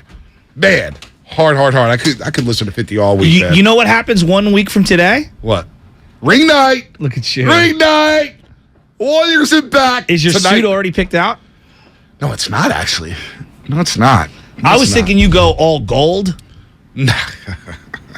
I'm not gonna look like a clown. I'm not gonna look like me in a big gold suit. It's this big old fat dude in a gold suit. Like, come on, man. Listen, I was thinking about going bow tie, black suit. No, don't be that bow guy. tie. Don't be the bow tie guy. Ring night. Guys are getting their rings. I hate bow tie guys. I'm not a bow tie guy, but for one night. Like I do it for the Academy Awards. You know how we do our rendition of the Academy Awards? You work at the House of Prime Rib. Yeah, well, that's fine. I serve the best steaks on the planet, baby. Come on. Make it look good. Nothing is more obnoxious than everybody's at the wedding in a normal suit and tie, and the bow tie guy who's smarter than you and more sophisticated than you and has a more refined alcoholic palate. I mean, those guys are the worst. You know exactly who I'm talking about. I thought only the groom wears bow ties at the wedding. Oh, trust me, I've known You didn't plenty wear a bow of tie at your obnoxious- wedding? No. You had a tie on? My mother-in-law bought me my first ever real suit, top to bottom, from Macy's, and I had a blue tie that I still have to this day, a dark blue tie. People are saying go with the ascot. I'm not Charles Woodson. I can't pull off the ascot. Only Woody could do that. I want to see you in a bolo like you're Phillip Rivers. I'm not wearing a bolo, man. Why would you want to see me in a bolo? I'm just Look teasing. at this clown. I'm just teasing. Want me to get roasted? They're already doing it on IG, talking about Jimmy Garoppolo. Every time I bring up Jimmy Garoppolo, oh, it's a clown. It's a clown. It's a clown. I don't know what I'm going to wear. I don't know. Do I need to start thinking about that a week out? Ring night, 7 days. Tonight they play the Blazers and Dave Dalla. I would like you to post on Instagram like you're one of the golfers. Here's my kit for the week. And they lay it out on the bed. Should I do that before every game this year? Yeah, and then you got to tag the different company that you're sponsored by. So, like, you have the Gucci shoes laid down, you tag Gucci. Well, I'm not sponsored by Gucci. Well, I'm just saying. And then you Tag got the Gucci. Calvin Klein suit or whatever suit you got. It's Calvin Klein and an Alfani. I like their X-Fit slim ones. Those are the like slim my most. ones. Yeah, they look good. They look really good. Absolutely. Man, I should do that every game, right? Throughout the fit. Just lay it out. Hey, Instagrammers. Hey, roasters. That's what I'm rocking on NBC Sports Bay Area. Yeah. Man, season's coming. Double duty's coming soon. Yeah. Could use those TV checks. So, boy, yeah? His boy's still hurting from Europe. Yeah. I've been trying to gamble to make some of that money back. Yeah. And the boy's been losing. How dare the Kansas City Chiefs, with the team total being 30.5, go for 2 when it could have made it 31-23. God. But the worst beat happened on Sunday. I'm telling you, the worst beat happened on Sunday. Buffalo Bills third quarter spread. They were favored by half a point. They're already up 31-3. Are we a gambling show? I thought that was another I'm station. telling you, over under BetQL, baby. Oh, we don't do BetQL or 6.5 over under. Buffalo has the ball first to goal at the 1 yard line. All they got to do is punch it in. Boom. Winner, chicken dinner. Over hits. Buffalo hits. I'm a happy man. I'm locked and loaded going into the Niners game. And the third string tight end fumbles a shovel pass at the goal line. Philmo Mike in the city, listening live on the radio. What's happening, Philmo? Let's move on. Hey, from that. Philmo, before you go, have you heard that 49er remix? I'm from the Philmo. Oh, that is hard. They have a commercial. Yeah, that is pretty sick. And it's like a 49er filthy Philmo remix. Hey, I've heard it, and I'm super proud. It's sick to me. It's just to know Huey MC, Rapping Forte, Dre Dog, Nicotina, San Quinn, Messy Moore, and then you got Ronsky and Showbanga. Man, I almost cried one time when I see it, and honestly, to keep it real with you. Yeah, that was great. And that beat bangs. Oh, that beat slap. Yeah. I forgot who did the beat, but shout out whoever made that beat. William Clayton made the beat. Shout out to William Clayton. That's Shout my out to guy. William I've been Clayton. knowing him for about 15 years. But hey, Mo better I just cheddar. want to say this. Mo better, Mo cheddar, man. Yeah. Hey, whoever leaked the video, that's completely out of pocket. I don't care what nobody say. You can say whatever you want to say. Imagine somebody leaked the video of you and your family getting into it and going at it. Like, that ain't cool on no level. No. Like, it's uncalled for. Yep. Draymond did what he did. It was messed up. We agree. But just to leak that ain't cool. I just wanted to say this. Jimmy G, we was on his line a couple of weeks ago. He played a hell of a game on Sunday. He did. He did. We could clown him for playing a horrible game. I got to give kudos. He played a hell of a game, man. Real talk. And what about Sam Rosen, Philmo? Oh, I love Sam Rosen. I thought he was terrible for about 4 or 5 years before the Harbaugh era, in between that Singletary and Harbaugh. He was doing every one of our games, and I love him. To me, he has an awesome voice. He does. The G-Unit album was classic. Welcome to Cashville kind of disappointed me. The G-Unit album, their first album, classic. As much as 50 kind of drives me nuts, that first 50 album with Aftermath, I guess, is Get Rich or Die Trying. It's one of the sickest albums of all time. There's like 9 bangers on that. There is absolutely. The next album too was hard. Next album too with PIMP. Oh yeah, well that's my dad's just favorite a little rap song bit. ever. Oh man, he had. I was bumping that album last week because Spinoni has a 50 Cent Friday. I get in the car, I'm like, man, I needed a little more 50 Cent in my life. 50 Cent got bangers and dope hooks. That's the thing. He would rap and have his own hooks. That's Into Club was the sickest music video ever when I was like 10 one? years old. Into Club. Well, yeah, and then they showed him at the Super Like, Bowl doing and all the he put training on and like stuff. Yeah. 150 pounds. Yeah, What do they call him? $1, not 50 cents anymore. They call him 75 cent now. 75 They cents. call him 75 That's pretty cent. good. 99 When he cent. started dating Chelsea Handler, the whole thing just started acting really weird to me. I didn't know what was going on. But when he goes at Floyd Mayweather, it's probably the funniest thing on the internet. Yeah, with Floyd not reading. By the way, Harry Floyd, Potter book. Harry Dude, Potter it's so book. good. Let's go to Austin and Redwood City. Then It's we'll get so to good. Keenan in San Diego. Promise you, Keenan, we'll get to you. Austin and Redwood City, listening on the radio. Austin, you're on the roast.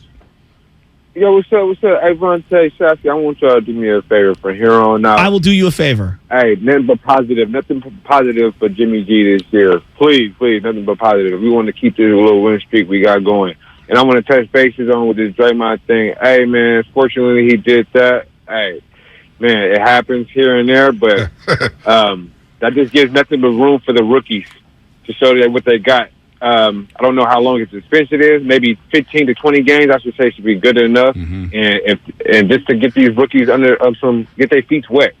You know, I'm going to use that as self-defense from now. Like, you know, I'm in front of the judge. You know, Your Honor, it happens. It happens. Or I get pulled over running a red light, you know, and I'm not supposed to. You know, officer, it happens. What Bob Myers said last week, and thanks for the call, Austin. What Bob Myers last week said, you know, these things just happen. Remember we played a Chris Mullin highlight when Monte Ellis fell off the moped and Mully was the GM and Mully started off his presser. You know, these things happen. Like Mully, no they don't. Hey Bob, no they don't. I've heard from a lot of players over the last week. They say this Draymond situation just doesn't happen like that. People say it happens all the time.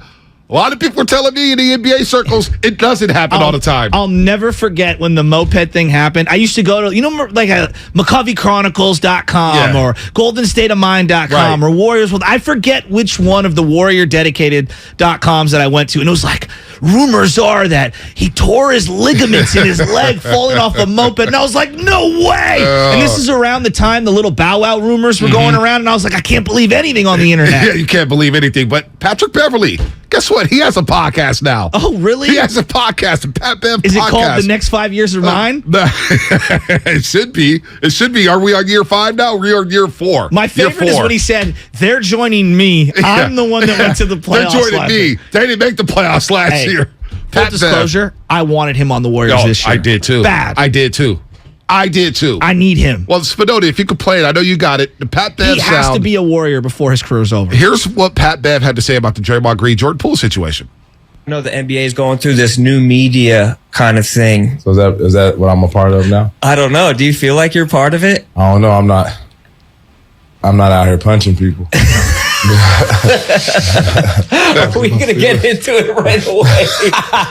You go on a show with Draymond Green on his podcast, and mere hours later, he's punching people.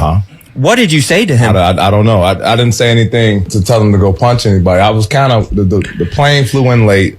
The original start time for the podcast is 5. We had to start at 5:30 because we got to the hotel pretty late. We had like a mandatory dinner at 6:30, so I was trying to cram like an hour in. I don't know if it was, because we didn't finish it that made him angry, or yeah, he did seem a little bit pissed towards the end of the show that you had to leave or something. Maybe you should have given him the full hour, and Jordan Poole would be all right now. Pretty much, that was intense. I can't believe that video got out. Yeah.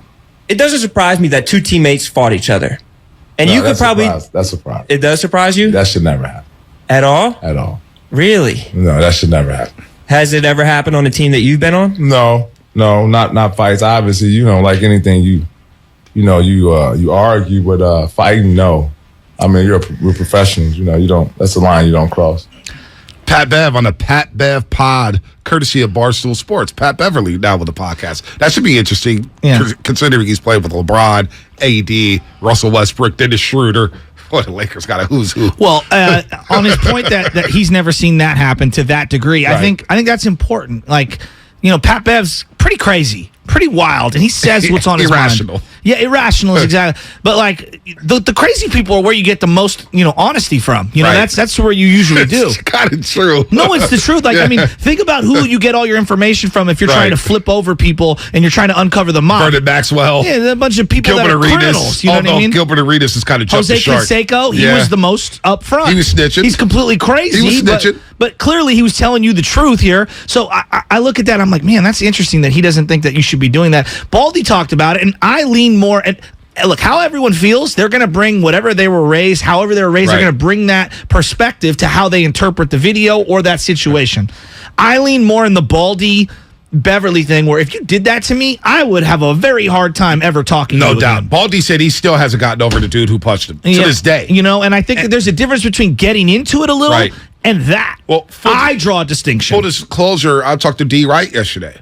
And D. Wright, he's going to be on select games because he's coaching at Donde Academy. But you know what D. Wright said? Am I back on the roast every Wednesday? Mm-hmm. He wants back on the roast every Wednesday. So we're going to have D. Wright back on the roast every Wednesday. We'll make that happen. Mm-hmm. But he's like, that stuff doesn't happen. I played in the league for 15 years. I see maybe 2 fights. Like, a lot of players, whether it's D. Wright, whether it's Q Rich, a lot of guys said, that's not normal.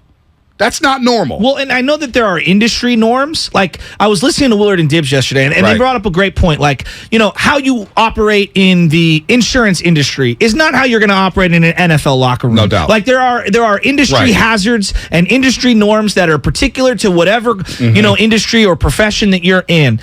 Even within the fabric of this particular industry, I still have heard from enough people that feels like that's not, like, one thing is like arguments and fights. Right. Like we use the word fight.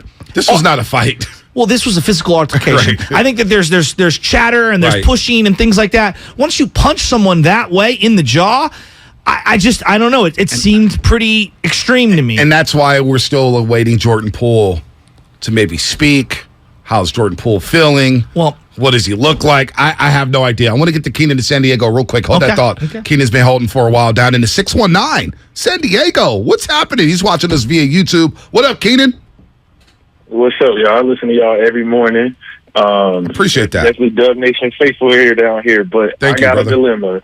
So I'm the head track coach at San Diego High School, and we started our conditioning yesterday. Nice. And literally, a kid said to another kid, "Stop playing for I Draymond Green you." No, I about lost it. Yes, I about lost it, man. So I just told him don't even play like that. But I mean, man, that stuff is like everywhere now. And I was looking at Stephen A. Smith saying, he anticipates this is his last year.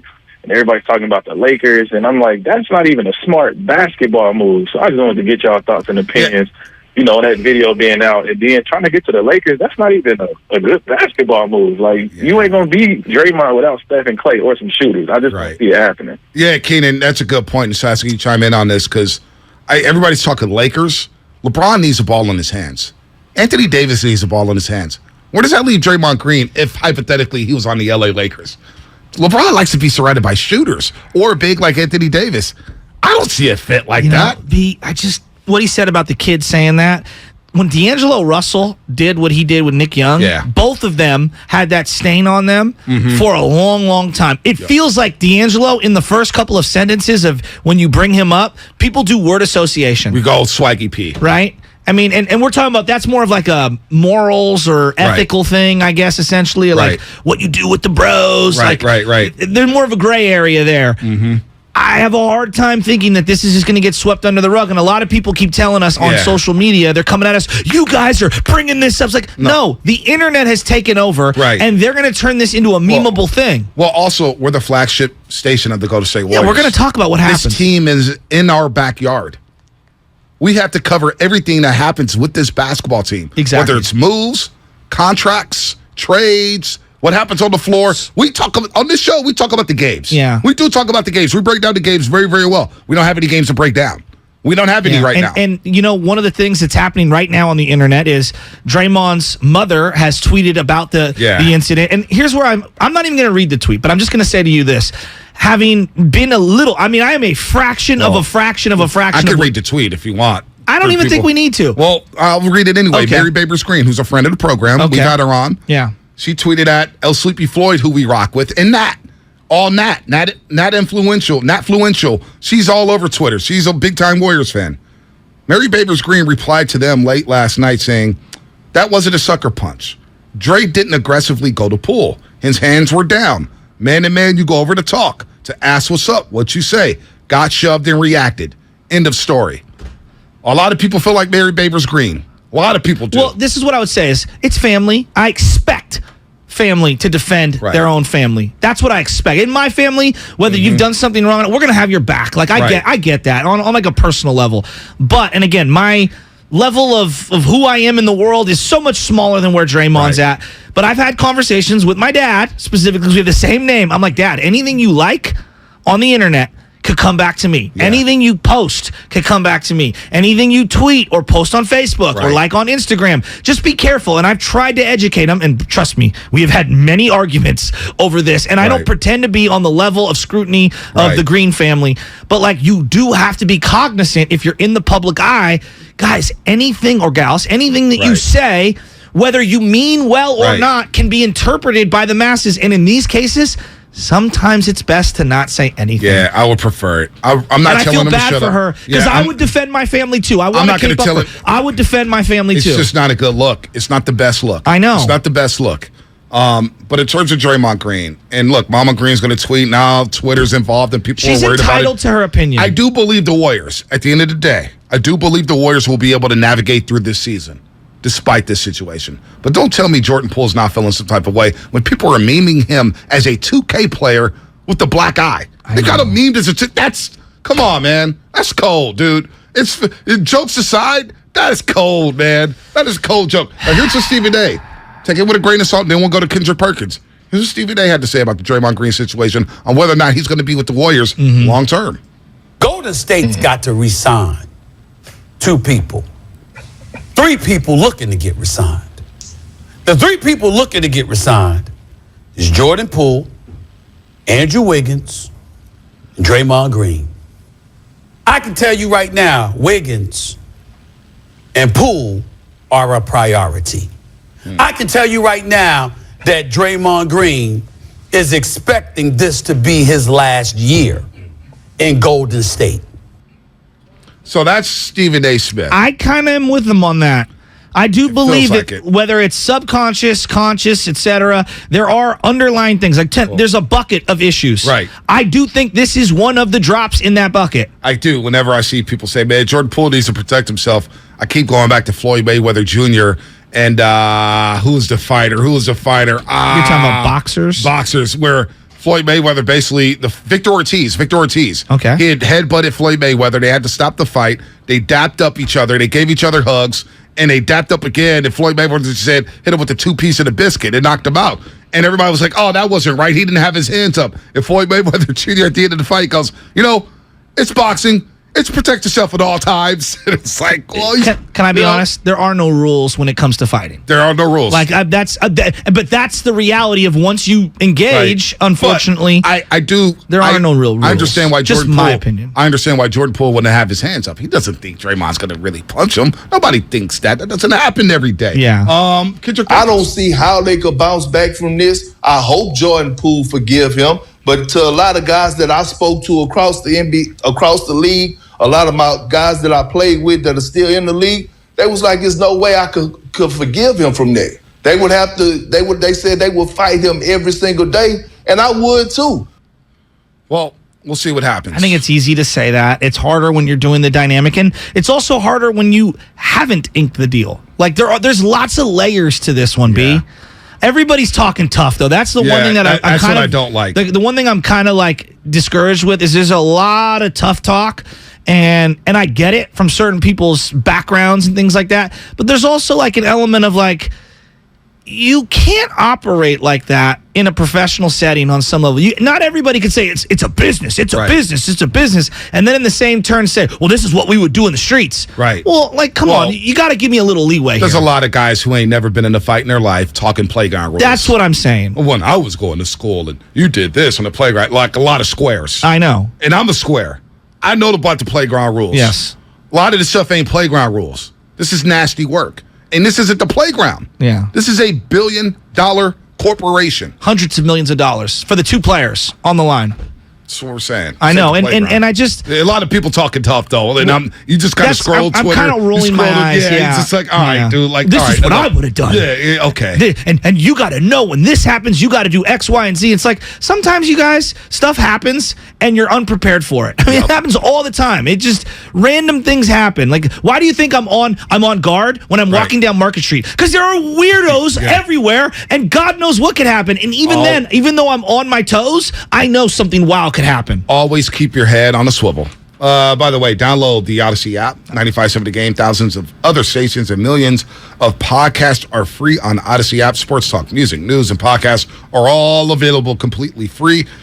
You can catch every single Warriors game live on the app, including tonight when the Warriors host the Portland Trailblazers, 7 p.m. Chase Center. You can watch that game on NBC Sports Bay Area. Dame Dollar and company coming to town. The second to last preseason game. And then it is on for real next Tuesday, 7 days away. Ring night where the Warriors will get their fourth ring in the last 8 years. Another banner. The first one going up to Chase Center. Going to be a fun night when the Warriors host the Lakers. In the meantime, let's flex.